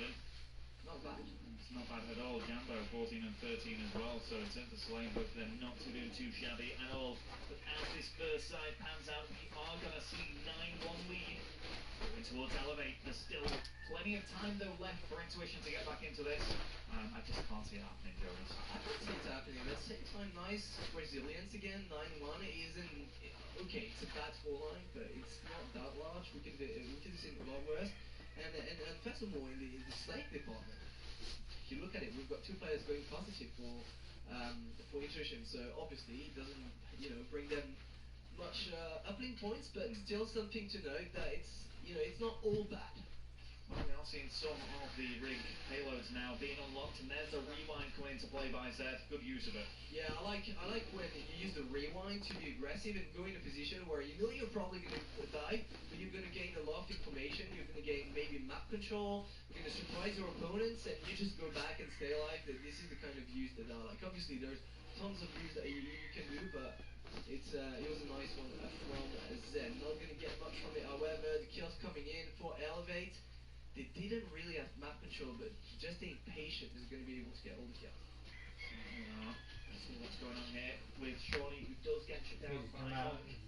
Bill's going back into not really much happening around that uplink drone, but that's only going to work towards R0ad's favour. Okay, really left side of the map, picked up the first kill, finding and he was in a very dangerous situation, so good job by intuition for cleaning it up, and he was like, look at Zed, he's just a maniac running around the map currently, just trying to find as many kills as he can, and this is why he's such a dangerous player. Look at it, just picked up 3 kills very easily, he's probably going to go for more, and now he's causing a world of troubles for the intuition lineup. Gonna have 1 more, and there we go, just another day at the office. 6 kills back to back, and the team really making use of the environment there, getting on all kind of ledges. Let's go back into it's R0ad that do seem to be having control and making continuous pushes here. And realistically, they really don't need to do anything. They just need to keep slaying. Yeah, they really aren't either. They're not pushing that hard. They're just going for the kills. And right now, intuition is just flooded by R0ad players applying a lot of pressure in the camp. But that's why you want an uplink. You need to have that map control. You need to have that pressure to go for the stones. Exactly what Zed was doing. Now it's 10-1 with 3 minutes left. So sure, theoretically, there is enough time for intuition to come back into the game. But with the way it's been looking, I doubt that they're gonna be able to make it. It's gonna be a 1-pointer as well. This is just pure embarrassing. 4 players looking at the drone, and not one of them is able to stop him before he goes for the 1-pointer. Yeah, that really shouldn't have happened. But there you go. Keep looking back and see until somebody makes a push on this drone. There's the centre points. Watson who cleans up too. Things do open up, but he doesn't want to go for it. He's just wanting to continue this rampage as well. And Watson is going 22 and 14 to 26 and 15 for Zed. This is the first time we've seen Zed going off. It just feels like my only concern with the way that Zed is playing right now, and it might be because they're playing against a team that, you know, let's say they might not be playing the same way that they usually would. It just feel like Zed is playing alone in his corner, and all three players are playing together. They're playing as a unit, but Zed is just, you know, that crazy element going around the map, doing what he wants, but just causing a world of trouble. Because it's very annoying when you're playing against a team and there's one player, you just never know where he is, but he's making kills right, left, and center. But there you go. There we go. Upland drone has been picked up once more. Shut down. And again, it's out right in the open. And he got his game. But with the time left remaining, it's just not going to go towards Intuition. I mean, there's really not much more to say other than this has been an absolute stomping by R0ad. And as expected, they're going to be walking away with a 3-0 lead here. Yeah, they definitely are, and it's also going to be the last time that we're going to see Intuition. We're going to say goodbye to them in this tournament, not able to produce much to get a win or even win a map. Despite this, they showed us a better face maybe in this game, showing some resilience, showing some good SFD plays, risky. I hope they enjoyed the time here and that they gained a lot of experience, and I hope that we see a little more from them in the future, maybe with a better form and you know, less mistakes. Well, I mean, they've turned up, they've got the experience under the belt now, and that counts for a lot.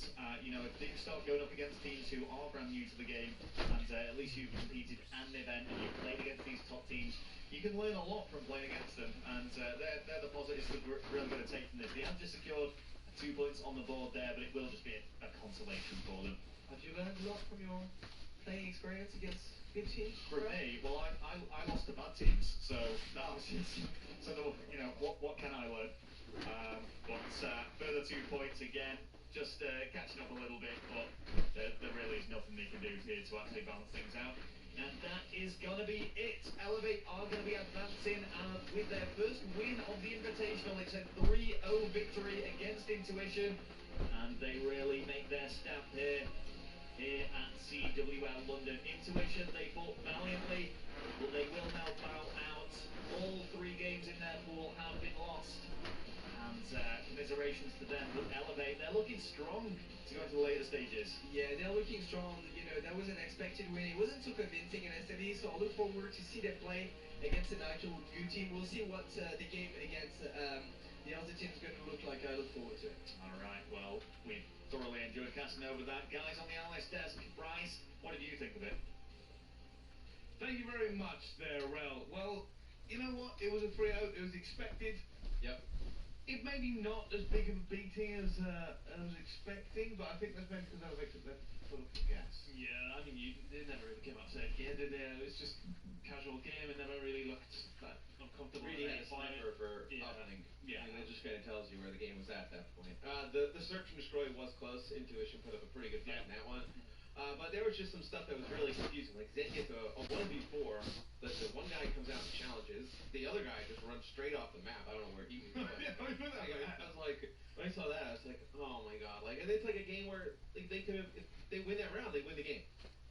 It's a longer I don't know if they win the game. Well, they win the destroy. Make it a bit more interesting. They win the search and destroy. Get closer to winning. They get closer to winning. Yeah, true. They probably gave a little bit too much credit there. Yeah, I said it was so funny. Some way to lose it. Yeah, so they got one more round. For some reason, I thought it was closer. Yeah, no, they probably don't win. I mean, they probably should get another round, to be honest. Yeah. They would end up losing it. All right, we'll go into these map by map in just a second. But first, we're going to throw it down to the floor. It's Lottie and Reedy. Thank you very much, Bryce. I am with Reedy now from R0ad. So great game. Congratulations, that was fantastic. So Intuition was seeded quite low, lowest I think, and it's quite a tough, well not a tough, but quite an easy group for you guys. Do you think that your expectations are quite high now going forward? Definitely not high. Like we're seeded second, but Epsilon's in our group who came fourth up the champs. So we played them next. It's going to be a really hard game. Provided we win that game, we should be set for the tournament easily top 4.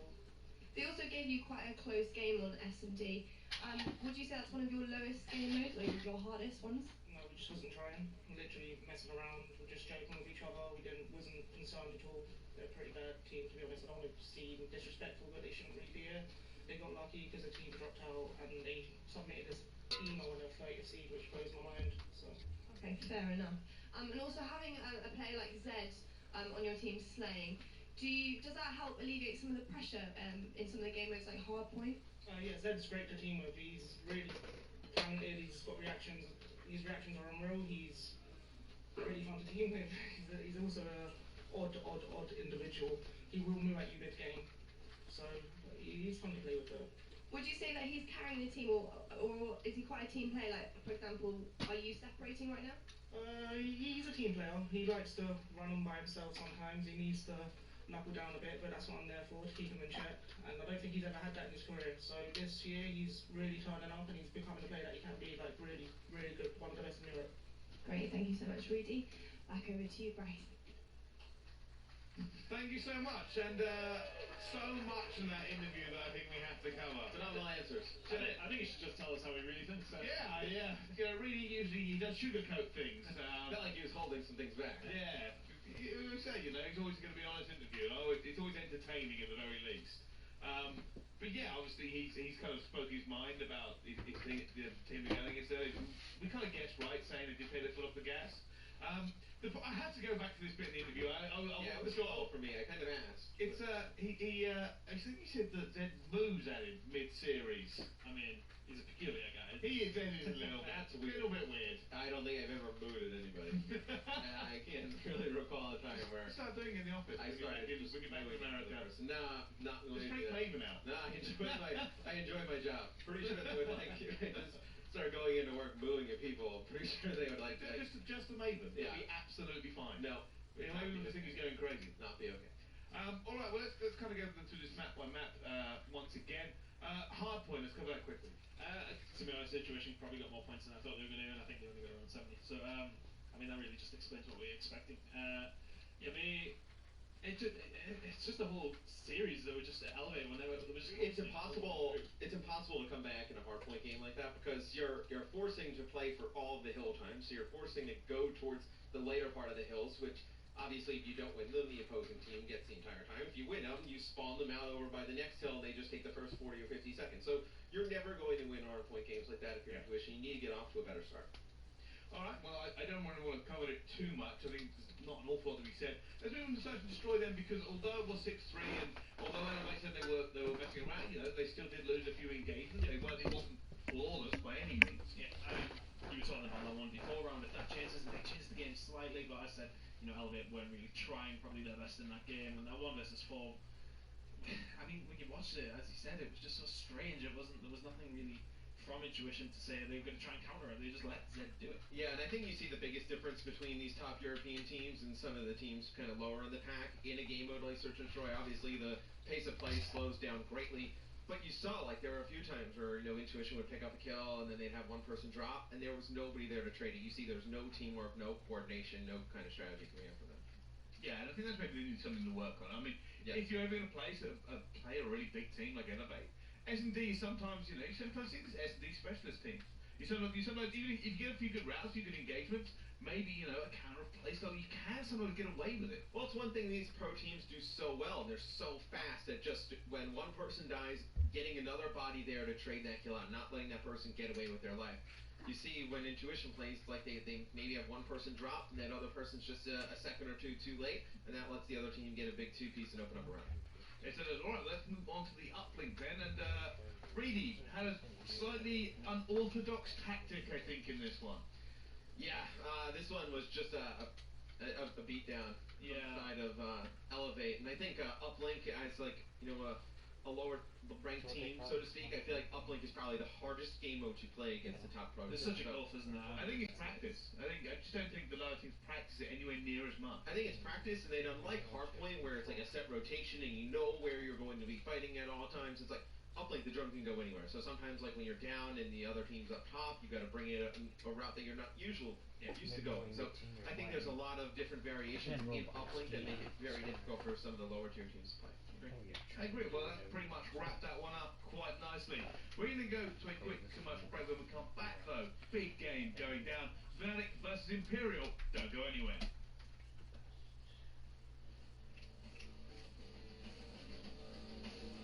Like you see it done, so then you can try.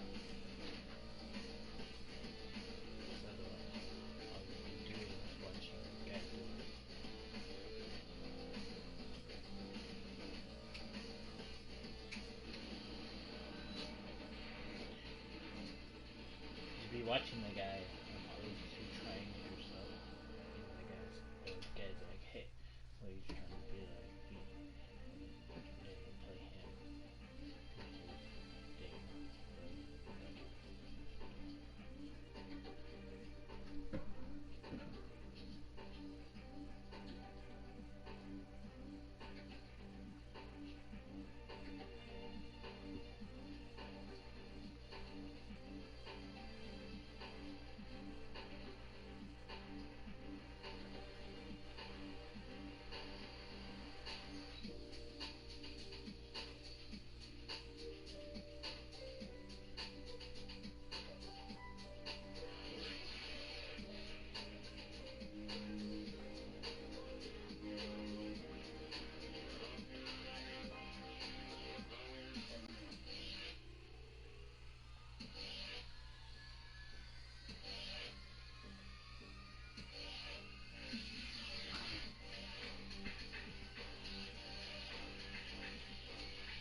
and gentlemen, welcome back to CWL London here in the Gfinity Arena. 16 of the best have joined us, but we are halfway through the group games. Another one coming up, though, a big one for the way this goes down. Joining me to break it down, it is, of course, the Frenchman Jonas and the Ginger Momo.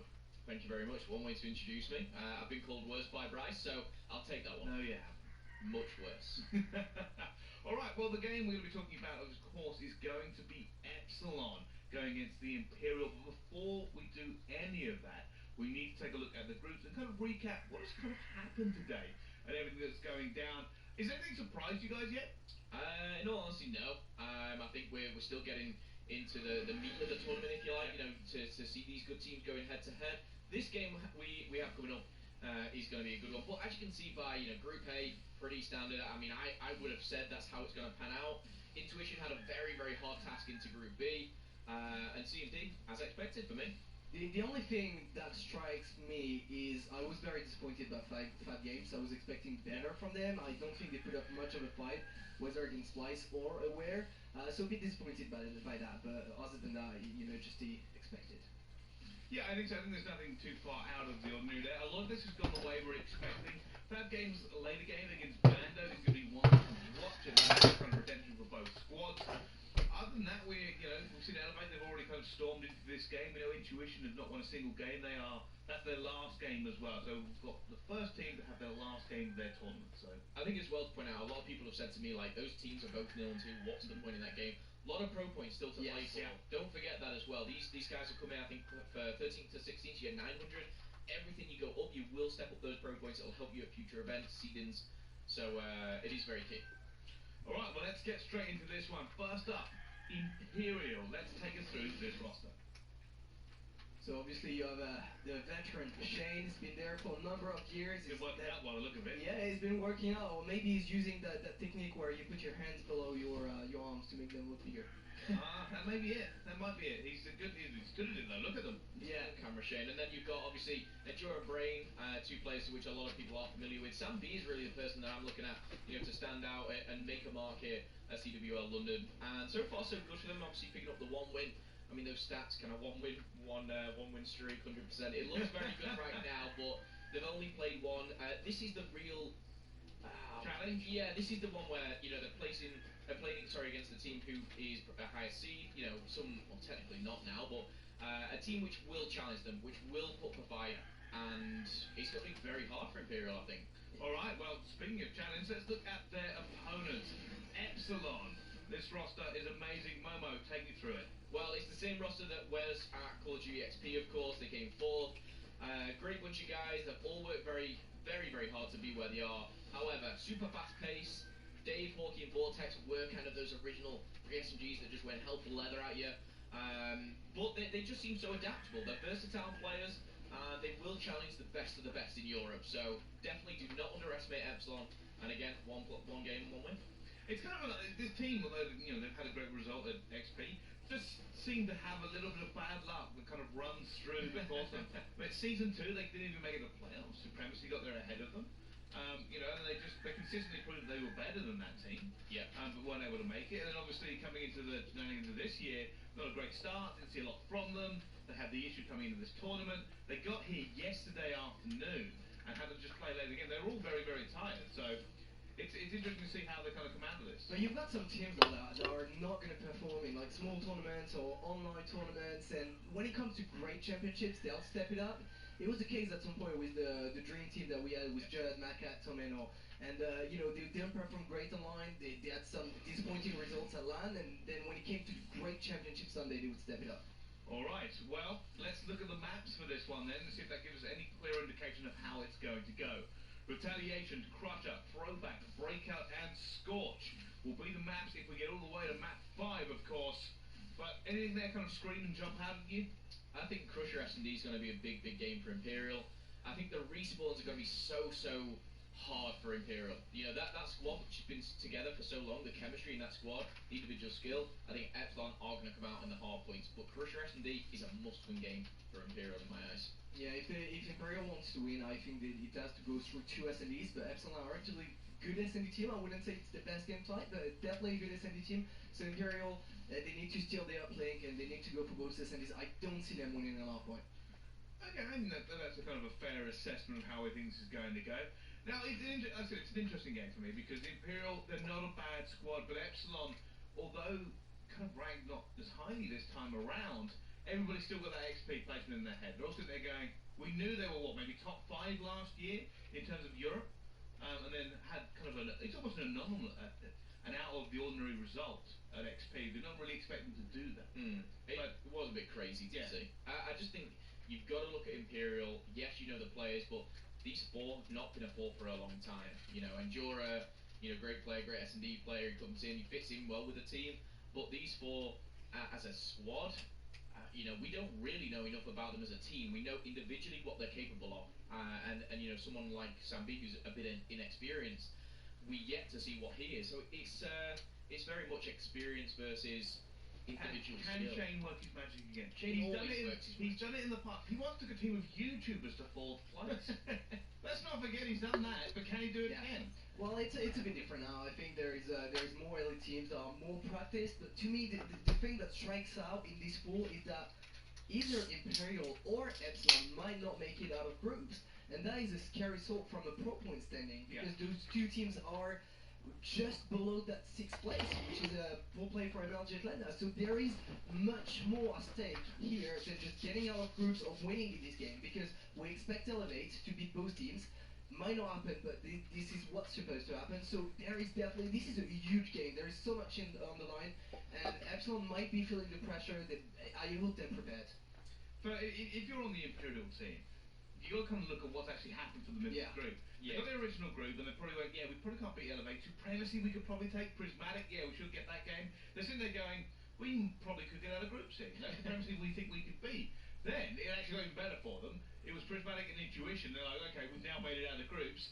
And then it changed again, and now they've got Epsilon in the group. So it's kind of had a roller coaster of emotions after the last couple of days. Yeah, took the words out of my mouth there. Roller coaster of emotions, and thinking you were kind of having that safe route, that easier route, but it's going to be hard for them. It most certainly is. All right, well, let's get these predictions underway. Jonas? I'm going to go 3-0 Epsilon. 3-0, no maps dropped. I hate agreeing with Jonas, but it's 3-0. All right, 3-0 it is. Let's see if that's the way it plays out. We throw it over to our casters. Please take it away. Oh, Brycey, thank you so much. Yes, the crowd is filling in. Listen, crowd in the venue, you guys have thunder sticks. You've got the emotion of the European world. You're not jet lagged like Mr. X and I. I want you to get loud this series because I'm excited because of the fact that I actually think that this is one that we may see breakout hardpoint. We may see a game 4. Not promising it. We might see it though. Don't promise anything. Prior to this series, though, we did get to hear from one of the members of Imperial, Shane, with his thoughts on how he thought this one would play out. We don't know what to expect of them. We haven't really played them, but I know I've teamed with 2 of them before, and the rest of them are all insanely good players. And it's just going to be who turns up on the day. We know we can beat them, but we know for a fact it's going to be an insanely hard game. God, I love Shane. It's a magical man. It's a magical man, and I think for me, in my opinion on this series, obviously you see Imperial jumping out to an early lead, is Epsilon's going to be aggressive in their face the entire game. They're going to just try and outslay Imperial. Imperial wants to play a little bit of a slower game, more control, not really that explosive. I think if they can keep that slow style of play, they can give Epsilon trouble. If things start to get out of hand, the style of play gets a little bit chaotic, that's where I can see Epsilon starting to blow them out. Well, right now Imperial are out to an early lead. Shane with a solid start from him at 3-1. Does get cut down as the rotation begins to come in. Dave now playing in this top bedroom area, does at least get one with this K-bar, and we'll just begin to try to lock this side down for his team. We saw some of the best teams today. They begin to think about this next spawn towards this top cathedral side very early on this hard point. You already saw right there, Dave, just looking towards that back area, wondering if that's where the pressure's going to come in from. He was right. That is where Imperial have pushed in towards. 40 seconds remaining on this lower screen hard point. I do believe a break is about to come in from Shane. No, the cleanup from Epsilon. Yeah, if you're Imperial, just don't lose that back cathedral spawn. If you lose that, that's where Epsilon can really start to take control. They get that lower market hard point. They're racking up score right now. With 25 seconds left on this, though, maybe you challenge it one more time if you're Imperial, but it's so much more important to hold that back cathedral spawn. Look at the mini-map. Sam B and Dura all spawning all the way out. It's a clean break for Vortex and crew. not only do they get control of the new spawns map, but they're actually getting a part of the scrap time as well. Yeah, it's exactly, this is pretty much exactly what you did not want if you were Imperial. You didn't want to lose control of the hard point there towards the end, give up the scrap time, and give up the spawn. That's exactly what they did, and now they're going to be fighting with their backs against the wall here. But the spawns actually are coming very far away for Epsilon here, over by the back bridge. So it's going to be Vortex and Davey trying to lock it down against all 4 members of Imperial. And this is where you thought the strength of Epsilon would come in, though, Matt, is when they're able to get themselves a little bit of setup and win the gunfights right there off the reset. It's just everything in the kill feed has been blue. Look, Dave now getting involved. Vortex does get cut down, but the kill really is for naught right now. They're even still spawning this lower street. Look where Vortex is spawned up at. He's just right behind 2 Imperial players. He gets the pitch for his team. I don't see Epsilon losing any more time in this hard point. No, and the guys on Imperial are just so spread out because of their spawning situation that it's going to be very difficult for them to make any kind of push. Shane goes in. He's going to take the last 15 seconds or so, but now you go all the way across the map to Broken. This is another one where if Epsilon locks this down, they're going to take a ton of time. I do actually love how Sambi has played this, though. He's gotten behind the players of Epsilon. Now, if he waits for his teammates to push out both bridge as well as this top scaffolding area, they would have forced the spawns all the way across the map. But as you saw right there, Imperial, they wind up sniffing it out. They get spotted. Epsilon do a great job of clearing out back Broken. They lock down the spawns of their team, and now they look to build this lead. And this just feels like a game thus far. Obviously, Epsilon in the lead right now. They don't have like a great control of this game. Imperial's definitely hung in there, played tough. Yeah. But I just find it hard to believe. I think Epsilon is just going to break this one open eventually. I feel like they're just kind of toying with Imperial right now. Well, the slang quite even so far in this game. Really, Dave as well as Hockey, the 2 that are standing out for the most part. Everyone currently negative.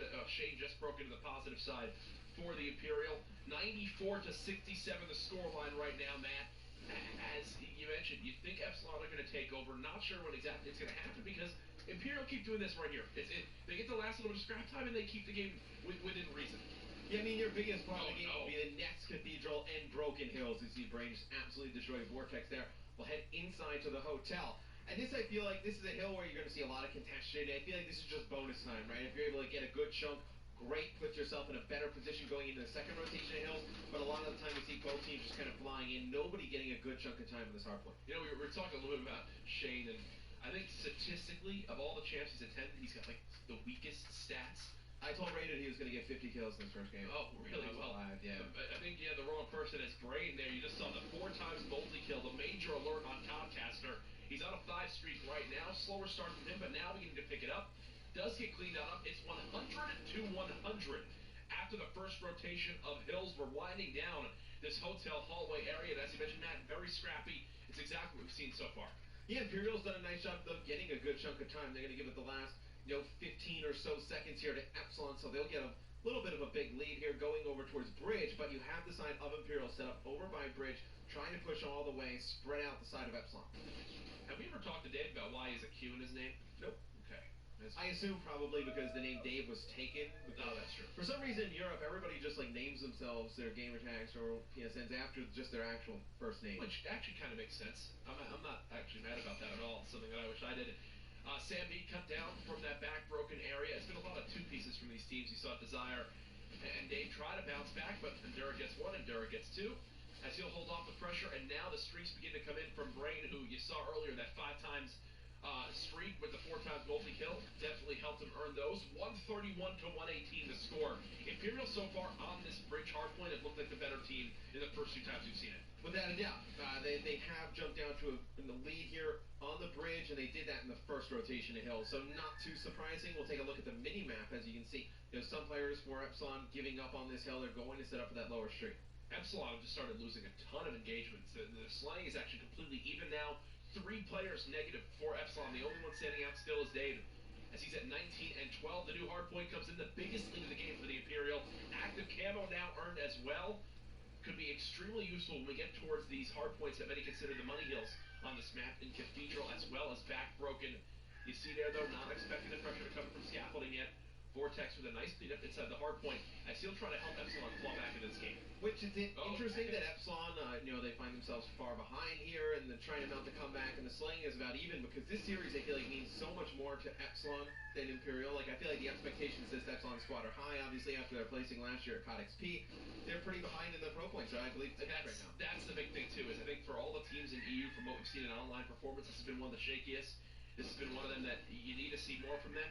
They're right on that cusp as well, where you think of teams like Aware, maybe a little bit higher. I think you could rate them a little bit higher than Aware, but teams like 3G, they want to break into these top spots in Europe, and right now they're just on the cusp of it. A good weekend here for Epsilon could mean a lot for their confidence. Well, look, Epsilon kind of holds their fate in their own hands, right? I mean, the team in 6 right now, I believe, is Supremacy. They are not here, not able to attend. And Epsilon, they have a perfect opportunity to get out of groups and get a ton of points to put themselves back into the top 6. And see, Hockey, he's going to actually drop inside of the hill. It does look like that the spot of Imperial is going to get a break. They're going to get set up here with about 40 seconds left inside of Cathedral. So a ton of time they should be able to take. Look at that. Endura just died to Desire, but because everyone else is spawning back bridge and back broken for the side of Epsilon, he just spawns up lower street, goes and shoots Desire in the back in the next 5 seconds. A little bit too passive a play right there from Desire's side as he kept giving the team the lower street spawn. Imperial keeping this one in their favor, 188 to 178. This is what we were talking about now. When we even took over the mic from analyst sets, the first thing you mentioned is this one could go 5 games, and this is showing it right here. Tons of lead changes so far. The rotation towards Broken. This could define how the rest of this game plays out.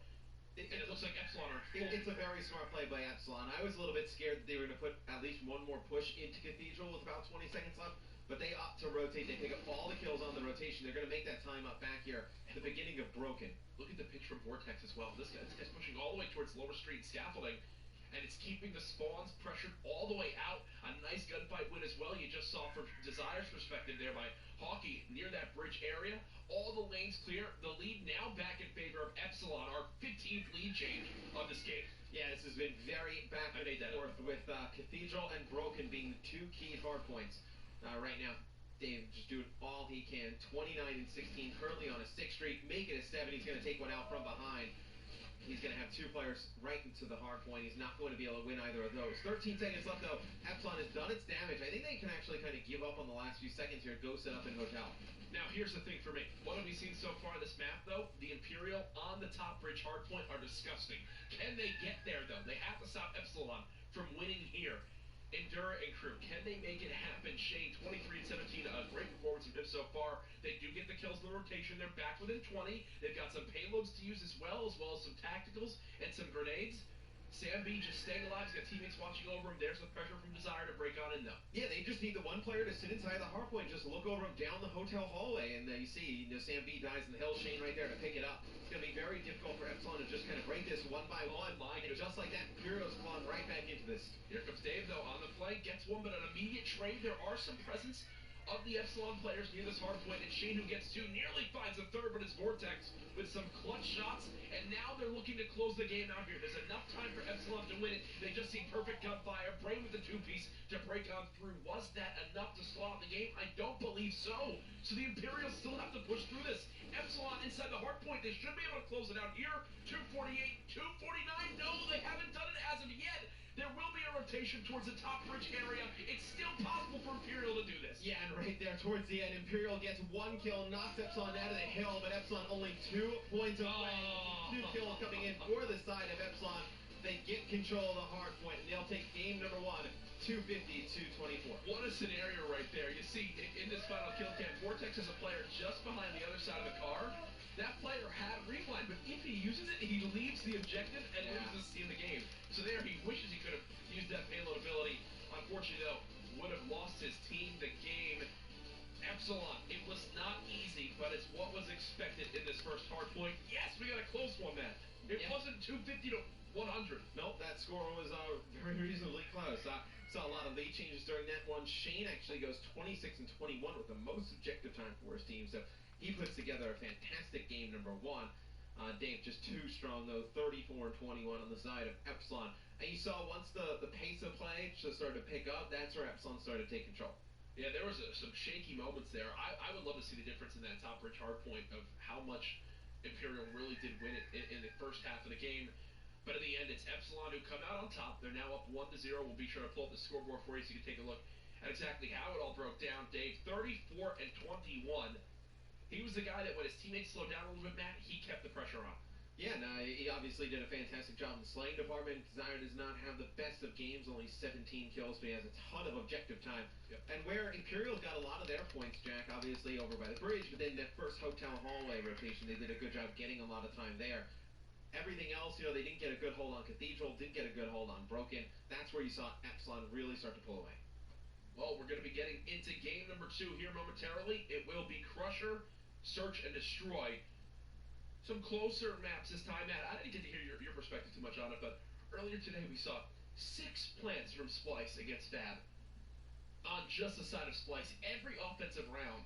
If you're a coach of that Fab team, what are you saying to them? Play defense? Okay. I mean, you can't just let the guy walk right up to the bomb site and plant it down. I mean, you have to show some kind of presence over there. Like, even if you're not going to be aggressive and, like, push over towards it, like, at least shoot a few bullets at him. Like, don't let him just, like, run up, plant the bomb, then run away. I mean, I think you have to show at least a little bit. I think I've been casting a little bit over 2 years now. You're 2.5 years. Okay, well, you know what? Finish your point. We're against Maven. That's where we are, not against each other. It's true. I don't think I've ever seen that. I don't think I've ever casted a game where the team planted 6 times, including the overtime, including the round 11. And what's kind of mind-boggling about that is, like, you probably know in-game what is happening. Like, hey, we just keep letting them get bombed down. And it's like there's zero adjustment. It's like, well, maybe let's just push straight to the bomb site. Maybe they did try that. But Splice, in the 2 rounds that Fab tried it, went to the other side. It was a perfect blind call.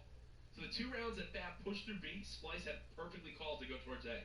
Yeah, I guess sometimes you just kind of, don't want to say get lucky with those blind calls, but obviously when a team is pushing straight through a bomb site, you conveniently elect to go towards the other. That is pretty fortunate for your team, but still, I don't think you can, I know you cannot give up that many plants to a team. I do not expect to see that in this one. I definitely think you're going to see more contention for the bomb sites. Now, what I'm watching out for as the series goes on is, yes, Epsilon at times looked a little bit shaky. Dave really did lead that team at 34-21. Can Shane keep up that performance he had in game? Because if Shane doesn't do what he does right there, leading his team not only in playing, but in objective time, and overall presence on the map and rotation, where does the Imperial end up? It's the better leadership they got Shane on this lineup. We're getting into game number 2 now between Epsilon and the Imperial. We hope you're enjoying the coverage of the CWL London Invitational presented by the PS4. There's a look at the trophy. In the foreground and the background, the Epsilon players thinking of hoisting that at the end of the weekend, but I got some news for them. Splice is pretty good. Splice is pretty good. That would be my news to them. I would say. The way that looked and the way it sounded. Focus on Imperial. Get through Imperial. Then let's worry about the rest. I think Epsilon, look, they would be thrilled with making it into brackets and getting some more pro points. I think that's really what their goal is.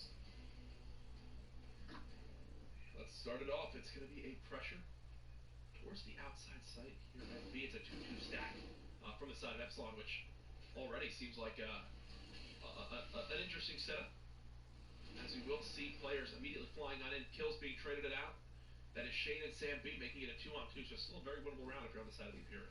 Yeah, and look at this flank actually coming in from Epsilon as well. So all Honky has to do is just play his life and just wait out enough time for Desire to make this play. And Shane's actually going to get very aggressive. Shane's elite. Honky out. Now they're going to push straight through this. Fantastic play there by Shane. Shane is elite, man. 2-0 start from him. How does the offensive team play this one? They have spotted him. There it is. Beautiful positioning. They played passively, wait for the flank, and that'll be a round win for the Imperial where they get first blooded. First 2 kills actually go in favor of Epsilon, but because they're there to follow up their teammates, they traded right on out, and then Sam B and Shane don't look back. The duo win that round for their team. Yeah, if you're from the offensive side, you will take that all day. If you can work things down into a 2v2 scenario, and obviously they do not know that the players on Epsilon are so spread out, but if you're the offense, it's a perfect situation to be in, and we'll see what Epsilon does now on the offensive side of their own. So it looks like they're going to actually go towards something. Dave's hitting the wall run if he's got this weapon in his hand. Okay, maybe not. Surprised to see this type of play. Gonna challenge a bomb, which does make sense. 4 players though in position here from the Imperial. They're gonna go for the stretch. Trophy system defense already. It's destroyed though, and yeah, this is he's got to back it up, and he's actually not able to get out with his life. It's Shane striking first blood. Hawkey trying to watch over his teammates towards this back rock area. Numbers now in favor of Epsilon. Vortex soaring on through. Tries to get out with his life. He's got the help of his teammates there. 1-1. Team's tied up. Yeah, just so many nades there on the bomb, not able to get it down. He actually gets taken out while trying to plant, but the rest of his teammates just flying straight through the site, getting very aggressive. So many good sight lines, and you're pushing that over towards the B site. Makes sense from Hockey to challenge that. He had his teammate already pushed through L, so thought that there was a trade opportunity for the other team, and made sure to stop it. 1-1 now, so we've seen how both teams like to play defense and how both teams have actually succeeded on the offensive side of things, and that's by getting aggressive towards the back rock and pushing out their opponent. Look at this map split up right now, though. Brain playing this off angle in this corner of Factory will get first blood for his team. As the 2-2 split from Epsilon doesn't look like it'll be the right call here on defense. Well, I think they know how aggressive Epsilon is as a team, just in nature, so they spread out. They wait for a player to just come on the flank, and they get an easy first blood there onto Dave. So now it's going to put Epsilon in a very tough position. You see how spread out they are. And Imperial just going to sit back, try and play for another pick. Yeah, even there, just shoulder peeking, dropping down before they can get cut down. And you'll see the rotation now on the minimap. How prepared is Hockey for this? He's got the MV4. Did he spot the player around the back crate? I do believe so. But him by himself, I mean, he's got to run away, right? He's got to get out with his life. Yeah, there's no reason for him to challenge this. I mean, he knows at least 2 players are there. You expect at least another, being the bomb planter, to be in this location. So he has a very good idea there's 3 players there. Brain takes out both of his teammates there. Not in a good spot. We'll see Hockey. He's going to be able to get one, not going to be able to pick up another. It'll be Imperial taking a 2 unleash. Finally, man. Finally, we're seeing 2 pretty closely matched teams go at it, and it's entirely different gameplay. I like how you use the word close and not equally matched teams, but yeah, I mean, I still feel like Epsilon's a favorite in this one. Yeah, that's kind of my feeling as well.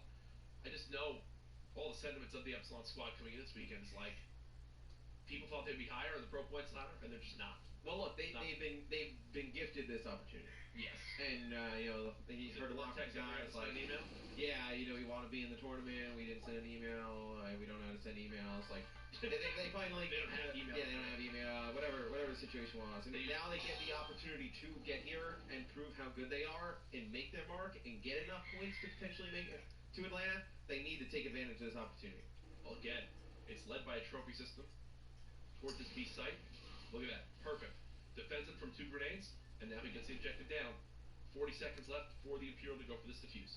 Now you have the position all in favor of Epsilon here. You see Imperial just trying to flood through those outside areas, and they just get gunned down. And when you get bombed down over at that site, it's so difficult from the defensive standpoint because the area all the way to the left, is just so wide open. The crates there, great cover for the attackers.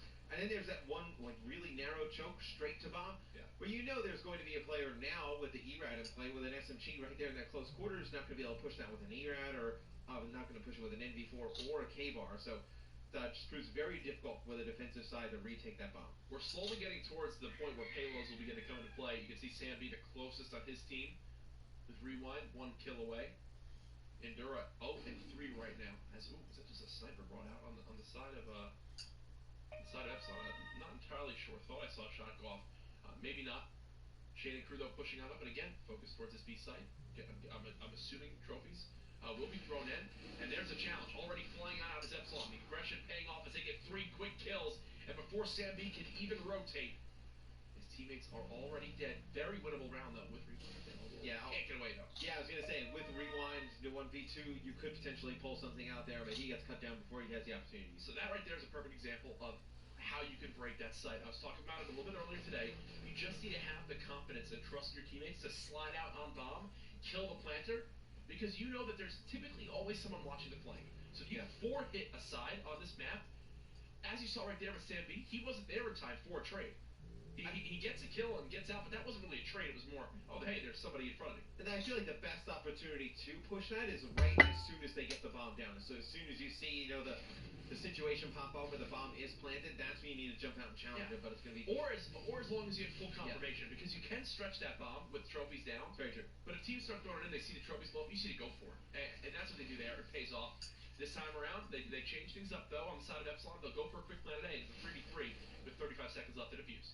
And I think being very smart knows he does not need to challenge this fight, backs down a little bit, reaches some health, but Brain, regardless of that, comes through and wins it. And now you see Vortex has Rewind available. He actually kills Brain with that nade. Now he's going to back out. I think Epsilon wins this round. I think Epsilon 100% with this round now. With Rewind ready to go. Does he?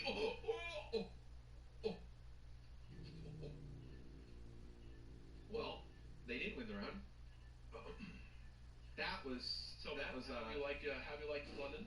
Those shots were awful. I mean, how are you going to let that happen? What did I just watch? He just goes prone, turns. Look, here it is. Absolutely destroys him. And he's got Rewind ready to go. Oh, that is a proper. That is what's a London term we could say? I don't know any London terms, to be honest. I don't have any. Yeah, I don't have anything for you, Jack. 3 rounds. We messed up. Absolutely crazy. We gotta watch Sambi now. Yeah, without a doubt. I mean, he does have the Rewind available. Did not need to use it in that previous round. That is one that Epsilon would like to have back. I was so sure that Epsilon, like, you got Rewind ready to go. Both players in you. There's barely any time left to defuse, but all right, here comes the pressure now. They're gonna go ahead and show players towards B. They haven't committed to it yet. I think the main thing, though, is the action on the minimap right now, which is a Desire as well as Dave trying to see what they can do for their team. And look at where Shane is. Shane has no idea. This could be the biggest buffer of this entire map. He's unexpected to flank all the way through his spawn, and now his team's going to Shane. Did you not watch your back that whole time, bud? Thankfully, he's still here, at least to make it a 2v2, so round not over yet. It's not the worst situation for the side of Imperial. I mean, obviously from the offensive side, you work things down to a 2v2, probably not the situation you thought so, but Sambi gets very aggressive, pushes straight through, is going to force Vortex to use his Rewind, and he uses it around that they lose. So a very good round there for Imperial. And remember, players still having to get used to the fact that when you rewind now, you don't gain back all your HP. You just gain back a sliver. There, you saw he was still half health. In the past, Rewind would have given him all his ammo back, fully reloaded his clip, and given him full HP, which definitely would have made that gunfight possible. It's differences like that, balance changes like that, that absolutely change how you have to use that payload ability. Yeah, with the balance changes coming in, so often, obviously Infinity Ward doing great jobs tweaking things to the competitive rules say, you have to kind of be aware of those. I mean, that is something that's changed recently that obviously players still not used to. Yeah, and it showed right there. Vortex will get first blood. Epsilon, after getting turned on in that 1v2 scenario, they need to make sure that they can regain some composure. It would be a great way to show the caliber of this team. As the closest group play matchup is middle of being underway. 2v2 now. As kills do come in towards B, you've got Hawkeye getting shots onto one player, so it's a 1v1. He's got react, or 2v1, sorry. Thought Vortex died there. Sambi with Rewind. Does he use it this time around? I think if he gets one, you potentially use it, depending on how weak he is. He's going to be able to pick up one kill. He's going to back up, not going to use Rewind here. He's got Hawkeye chasing him down. Hawkeye does have his ability ready as well. So have to keep an eye on that. But Sambi gets out. I don't think Hawkeye has any idea where he's relocated to. I mean, this is going to be a battle of, they're going to get a 1v1. Hawkeye's going to pop reactive. Immediately, you're going to see Sambi realize it. He's going to rewind, and then it all comes down to who hits their shots into that. This is a perfect spot here for Sambi. Position dating. He's going to get some shots. Wow. Going to be able to take out Hawkeye. A fantastic 1v2 clutch there from Sam B.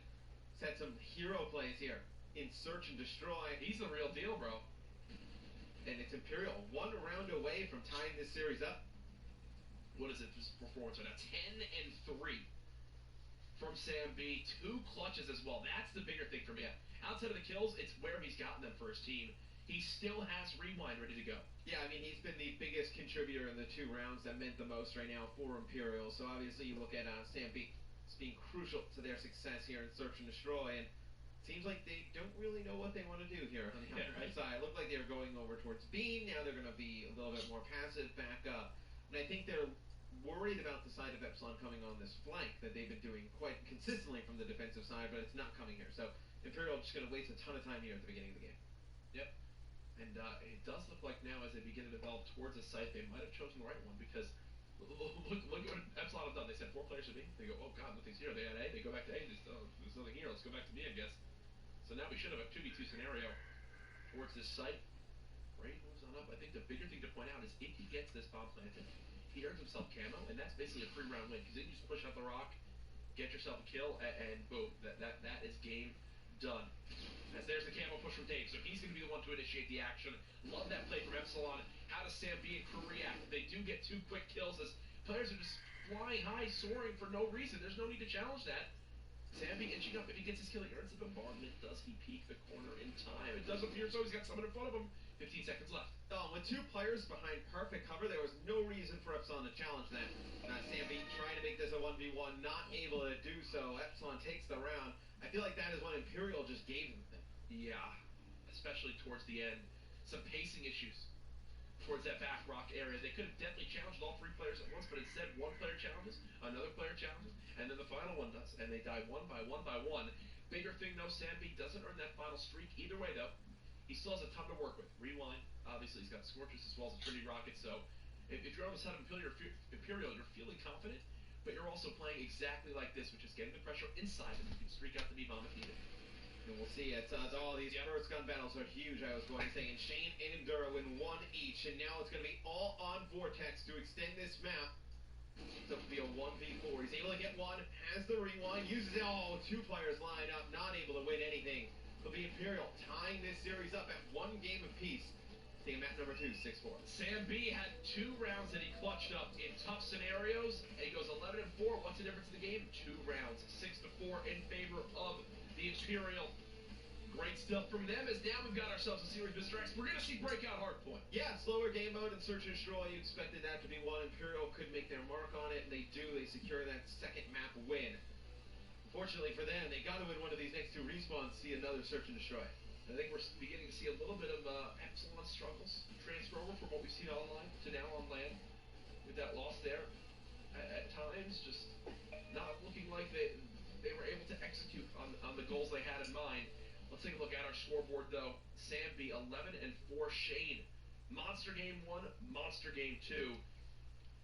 Desire, though, 2-7. You just can't have someone kind of lagging behind like he did just there. Well, here's the issue when you play that fast, aggressive playstyle is you're relying on your team to just outslay the opponents. When you're not picking up those kills and the opponents is doing a good job just slowing the game down, as we saw, and Epsilon would go and trying to get the bomb down at B, just so many, lethals and tacticals going in from the side of Imperial, you're just not able to win those games when you slow the game down that much for the side of Epsilon. So I think Epsilon needs to, something that I would like to see them develop throughout the year, just get a little bit more versatile in their style of play. Yeah. I mean, right now it seems like they can only win playing aggressive and fast.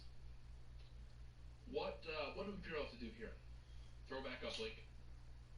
What is the mindset you have going in this map? How are you trying to play it? Just keep it low scoring. Okay. I mean, if this gets out of control, I mean, you favor Epsilon. Like, once the game, players start flying around the map, have to make these, crazy, high wall runs, up in the air gunfights, that's when you favor Epsilon. If Imperial can slow the game down, make it really low scoring, kind of churn out scores, take, a minute off the clock trying to get a 1-point throw on the board, connect with it. I think that's how Imperial can take over here in the up. Like, I don't think they're going to be able to just grab Drone and just brutally force their way into the Epsilon base for 2-point plays. Well, we are beginning to load on into Game 3. There's a look at your 5-game set. Throwback uplink now, Game 3, breakout hardpoint. We will see. The question that remains, though, will we go to a Game 5 Scorch, Search, and Destroy? Saw a lot of Scorch yesterday. Saw certain teams like to play it. Not sure if I remember exactly how either of these squads wound up going into it. But there's a look at the Imperial. They know. Big map 2 right there for them to secure that one. And they've got a respawn coming up. I mean, you're sitting here going, Imperial, they could have very well been up 2-0 in the series if they played a couple of those hills a little bit differently in that first half. A couple, I mean, they have one of the Broken Hills or Cathedral go their way, and that is a map that they evidently win. Yep. And then you find themselves up 2-0 in the series coming in a uplink, they're in a perfect spot. But I think now with the 1-1 going into 2 straight respawn game modes, this looks like Epsilon could close it out 31. All right, well, this is the first time 3-0 prediction hasn't been correct so far this weekend. So, every series I predicted 3-0 so far up to this point was. I didn't make a prediction. You're just a genius with predictions, Jack. That's why I'm here. That's why you're here. I thought you were here just for a few jokes and whatnot. To be honest with you, I'm only here for Nando's. I got some Nando's last night, and by some I mean 37 pounds worth of Nando's. Which you don't know weight. Like I don't know if you don't know the difference in how much it is finances wise. That's $917 US. That is not true whatsoever. I cannot afford that much Nando's. I have a wedding before I can't keep buying Nando's. Stupidity got us. Yeah, it's fine. I'll expense it. Yeah. Well, Martin. Sorry. Well, let's get into it. Apologies on our end. Didn't get to switch the names for this game, so the Epsilon crew will be purple in this one. It's fine. They didn't like blue. They didn't like blue anyway. Yes, so hey, either way you can read names and the logos are right on the top. That's all that matters. Let's get into it. Throwback uplink, the series tied 1-1. Nah. See, the fight for mid-map control here will be huge, as you see Shane and Sam B picking up a kill each here towards the mid, but the drone not in control for either team right now, and that's obviously what you need to score. And I feel like on Throwback, this isn't like Frost where it's very low scoring. I feel like we do see more scoring opportunities on Throwback.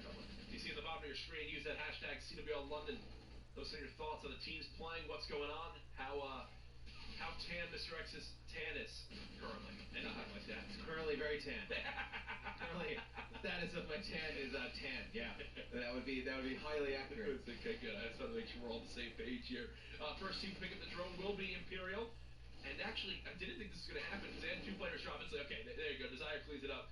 They had 2 players drop instantly, and then they still got a couple kills and nearly had the opportunity to go for that one over Grannies. So far this weekend, one of the things that I'm least impressed by a lot of these EU squads is their throwing ability. I think today we've seen 6 misses so far in uplink on just this map, on just throwback uplink alone. They definitely need to improve that before they get on the international stage. Yeah, and I talked a little bit about in some of the interviews we did before the weekend that I feel like this is the one game mode that Europe is still very far behind the North Americans in. I feel like uplink is the one that they have the biggest learning curve on. Obviously, it's the newest game mode. They haven't been obviously having a ton of time to play against the North Americans. Getting used to that style of play. So, I feel like as time goes on, they'll get better. You won't miss throws like that. And then huge. No, duck. For a second there, I thought it was going to work out for them, but those are ones that the side of Imperial needs to put in. Like we talked about how they want to just knock down the one-point throws, force Epsilon out of their face, just trying to run towards them, not really flying into their own face. That's 2 right there. For the side of Imperial, they could have put themselves up with a nice cushion there and started to play a little bit more of the control game. Shane again with a monster start from him now 9-2. What has gotten into this guy for this weekend? I guess he just wants to prove that, hey, he's still got it. Don't count Shane out. 9-3 now, triple positive, as majority of the side has been Imperial on the offensive. What do Epsilon need to do? They need to get 3 dead. They need to get control. Well, I think Shane kind of looks at this as I know he's a player that's getting a little bit older, later in his career, and this is like a great opportunity for him from the standpoint that I feel like, the top 4 in Europe are very secure, but those like 4, 5, and 6 spots are wide open that he could potentially make a comeback. Does this go back to the sentiments we talked about with Tommy, where he's got, fresh blood with him? It's not the same recycled teammates that he's used to in his career. Now he's got some new people he's playing with, trying to get some of these new guys to really grow on this main stage. And I think he's got that opportunity here. You see Epsilon go 3-0 as we're having this discussion, but I don't feel like it's the same between Shane and Tommy, because I feel like Tommy has consistently been at that top level, right? Like he's never kind of fallen down from that top level. Like we saw Shane, playing some of the great Epsilon teams in Black Ops 2 and then just kind of fall all the way back. But I feel like Shane is like more in a rebuilding of what he had previously, where I feel like Tommy is, he's been at the top for so long, it's just kind of like a revitalization, like giving himself some more energy, some more drive, playing with some new players. It's going to be exciting to watch both of these teams compete as the year goes on. Currently, Epsilon's still in the lead if you're just tuning in to this map. Imperial had a 1-point throw that they whiffed earlier on. After that was their only real scoring opportunity. 3 do go down now on Epsilon, though, as Imperial look to clear out their base, retake control of the map, and now go for their first point of the game. And it's just not a good situation for Imperial, because what Imperial want to do is put the points on the board and then just kind of post up in the mid-map and force easy gunfights for themselves. They're just nice shot, Brain. Some nice plays there by Brain. But they just wanted to force some easy gunfights towards the middle of the map. But now, Epsilon, they get a lead. They're still going to continue the pressure. It's not good for Imperial. Brain right there is just clearing out everything. He's got nobody with him. So at least it did enough for them to at least throw this. There you go. That's in. Imperial on the board with 45 seconds left inside 1. Still, they should have 3 points on the board. They missed 2 easy 1-point throws earlier in the game. So we'll see. It looks like Epsilon getting control of mid-map. They're just going to push all. So let's see what they decide to do here. You see Sam B, he's going to get taken out. You see Dave and the rest of the players for Epsilon just trying to clear this out. They're just not able to do so. It's going to be Imperial winning a bunch of gunfights. 20 seconds left. They're just trying to get the drone further up the map here. Try and put themselves in a position they potentially could get another point on the board. Yeah, Vortex is buying time for his team. 3 do go down. And I think they know the final player's middle. There it is. Dave gets the kill. Beautiful shots on the Brain, who just came off spawn towards that back bathroom area. Drone pass forward. There's the dunk. Vortex extends the lead for his team, 5-1 now for Epsilon as we head into side 2. And it's just about putting your team in a better position to succeed. I mean, when Imperial, they have the opportunity to take the lead, put the 1-point throws on the board, to slow the game down, force Epsilon to just charge them towards the middle of the map, they just don't do it. And then what happens is they go far behind. Now they have to be the aggressors towards Epsilon, challenge those gunfights, and it's not a game they're going to be able to win. Matt, right now it's a 3-man show with Endura really struggling on the Imperial. Let's go ahead and listen into their comms at the start of break upside 2. Top mid train, the palm mid, like it's off. One top mid train, behind it. Watch from the right. Hooky top mid, hooky top mid, hooky top mid, hooky top mid, hooky top mid. He flanked from mid, man. Yeah, alright. Top mid, top mid. Big two on the right, 2 on lemon ready. Go for it. What's lemon? You got me lemon in the corner. Could jump in top window for up the line. You got free granny. Hey. I can't say lemon. Right. Mid. One of them hawky mid. Bang train, you want. Mid. One shot mid, Hawkey. Come right here. Far right, I think. I take. Window maybe? Yeah, top window. I'll win it. Blue out. I'm down top window. Oh, shit. Cool. Get mid. Go. Yeah, cool. Pretty there. See right there. Back bowling. High. You're okay. Ah, miss it. All good. Fine. Fine. In the base. Behind you as well. One shot mid. One shot. Then throw it out. Stay. Nah, it's two there. One right now. Nice. Nice. That's good. One here. There you go. I get all that. Oh yeah, on the train. Throw it right. Good. Goes mid. I threw the ball over. You might be able to get that. Go one. Oh, shit. Oh, okay. Right, just drop back. In a bit, man. Two there. Nice. One shot there. Let's go. Get it down. Window. Alright, alright. Window now. Hawkey window. On the right there. Nice. Oh, middle. Mid can't. On the right there. Then shot. Go. Bring this shit. Let's go. I can't. Push. Right. On the path now. There. Go. Quick. Move it on the path. We're right there. Go. One more here. Weak on left action. Go back to bowling. Grab that wall, Brian. Oh, shit. Okay. Line high. Behind you. Steady there. In bowling. All the two, yeah. Weak. Nice. Right, there's a shot going right. We need to get points. Absolutely. Matt, you got to hear from the side of Imperial right there. Some things I liked, some I didn't, but from your perspective, what was going on there for? Well, you had a 4th missed throw at the beginning of that, listening. And then Endura picks up 3, they get control of the drone, and they throw it over the building to him when he's all the way in the back of the base, right underneath the portal. He's not able to get back out towards the drone. They don't get any points out of that as well. So just a lot of confusing plays from the side of Imperial here in Upland. I believe there was just another missed throw that they'll now go ahead and retake and dunk on in, so it actually works out for them there. 5-3, and the Imperial back within 1 possession.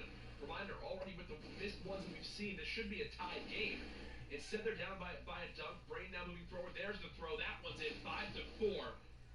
The Imperial begin to heat up, and why is that? Endura has made his presence felt inside 2. Yeah, I mean, Imperial should be up in this game realistically. I mean, they have a bunch of throws that they missed. They should have about 7 points at the minimum. Maybe you say 1 or 2 is a miss, but right now, 2 minutes ago, they are down 1. They do have control of mid-map. They're forcing Epsilon all the way into the back of their base. Let's see. You see Shane going to get one in the feed. The drone is open to be picked up. It's going to be Sam B just tossing it for yards. I like that play. Epsilon looked like they were going to start to get control, push forward up. You throw the drone back towards their spawn, force them to go back and get it. Vortex still has this rewind. Minute and 30 seconds remaining. How do Epsilon try to play this? They've already got 2 down on their team. They're trying to keep pushing forward. Hawkey's the last one there. He gets shot in the back. The pinch comes in, and now middle map has been claimed by the Imperial. And it's Shane with the big kill, a 4th streak. He has overdrive 2. Could this be the time to use this payload ability to secure his team the win? We'll have to find out. As again, Epsilon hold up their base near this back side. I feel like you need to figure out some kind of way you can get the drone in Shane's hands with that overdrive and just hope he can make a play. With a minute to go, obviously not a lot of time to set some things up. It's going to be Dave trying to get in with the drone in hand. It's going to be 3 kills in favor of Imperial. Desire is out of position here. As you see the drone going down towards that bike path area, he's going to have to back all the way up. A little bit of an awkward pacing there from Epsilon. Looks like he kind of panicked towards the end of that one. As the Imperial still have drone possession, they've got map positioning as well, but someone has to snuck through. It's Vortex actually sitting underneath this top window side. But with the R0ad from that range, there's almost no reason to even go for that shot. Now he uses rewind and just tries to stay alive. Is he buying enough time for himself and his team? It does appear so, yes. So he'll help relieve some of the pressure. 27 seconds left. Remember, Epsilon still up by 1. They're going to move forward with this drone. The Imperial doing everything they can to come back, and they still have camo to use too. Dave will pop it right away. Might be questioning if that was a little bit early. Here goes the throw. Connect, 6-4. 12 seconds left. The Imperial, do they have enough time? I don't think so. No, they do not. The difference in this game is just 1-point throws. Epsilon hit theirs, Imperial did not. Again, when you're not the stronger of the respawn game mode teams, you have to take advantage of the opportunities given to you, and Imperial does not do so. Now, Epsilon moves 1 map away from taking this series. Nice job by them to keep the pressure on in the end. That one was closer than I think they would have wanted to see, though, Matt. I think that's safe to say. The Imperial, they rallied a little bit for a second there inside too, but that was about it.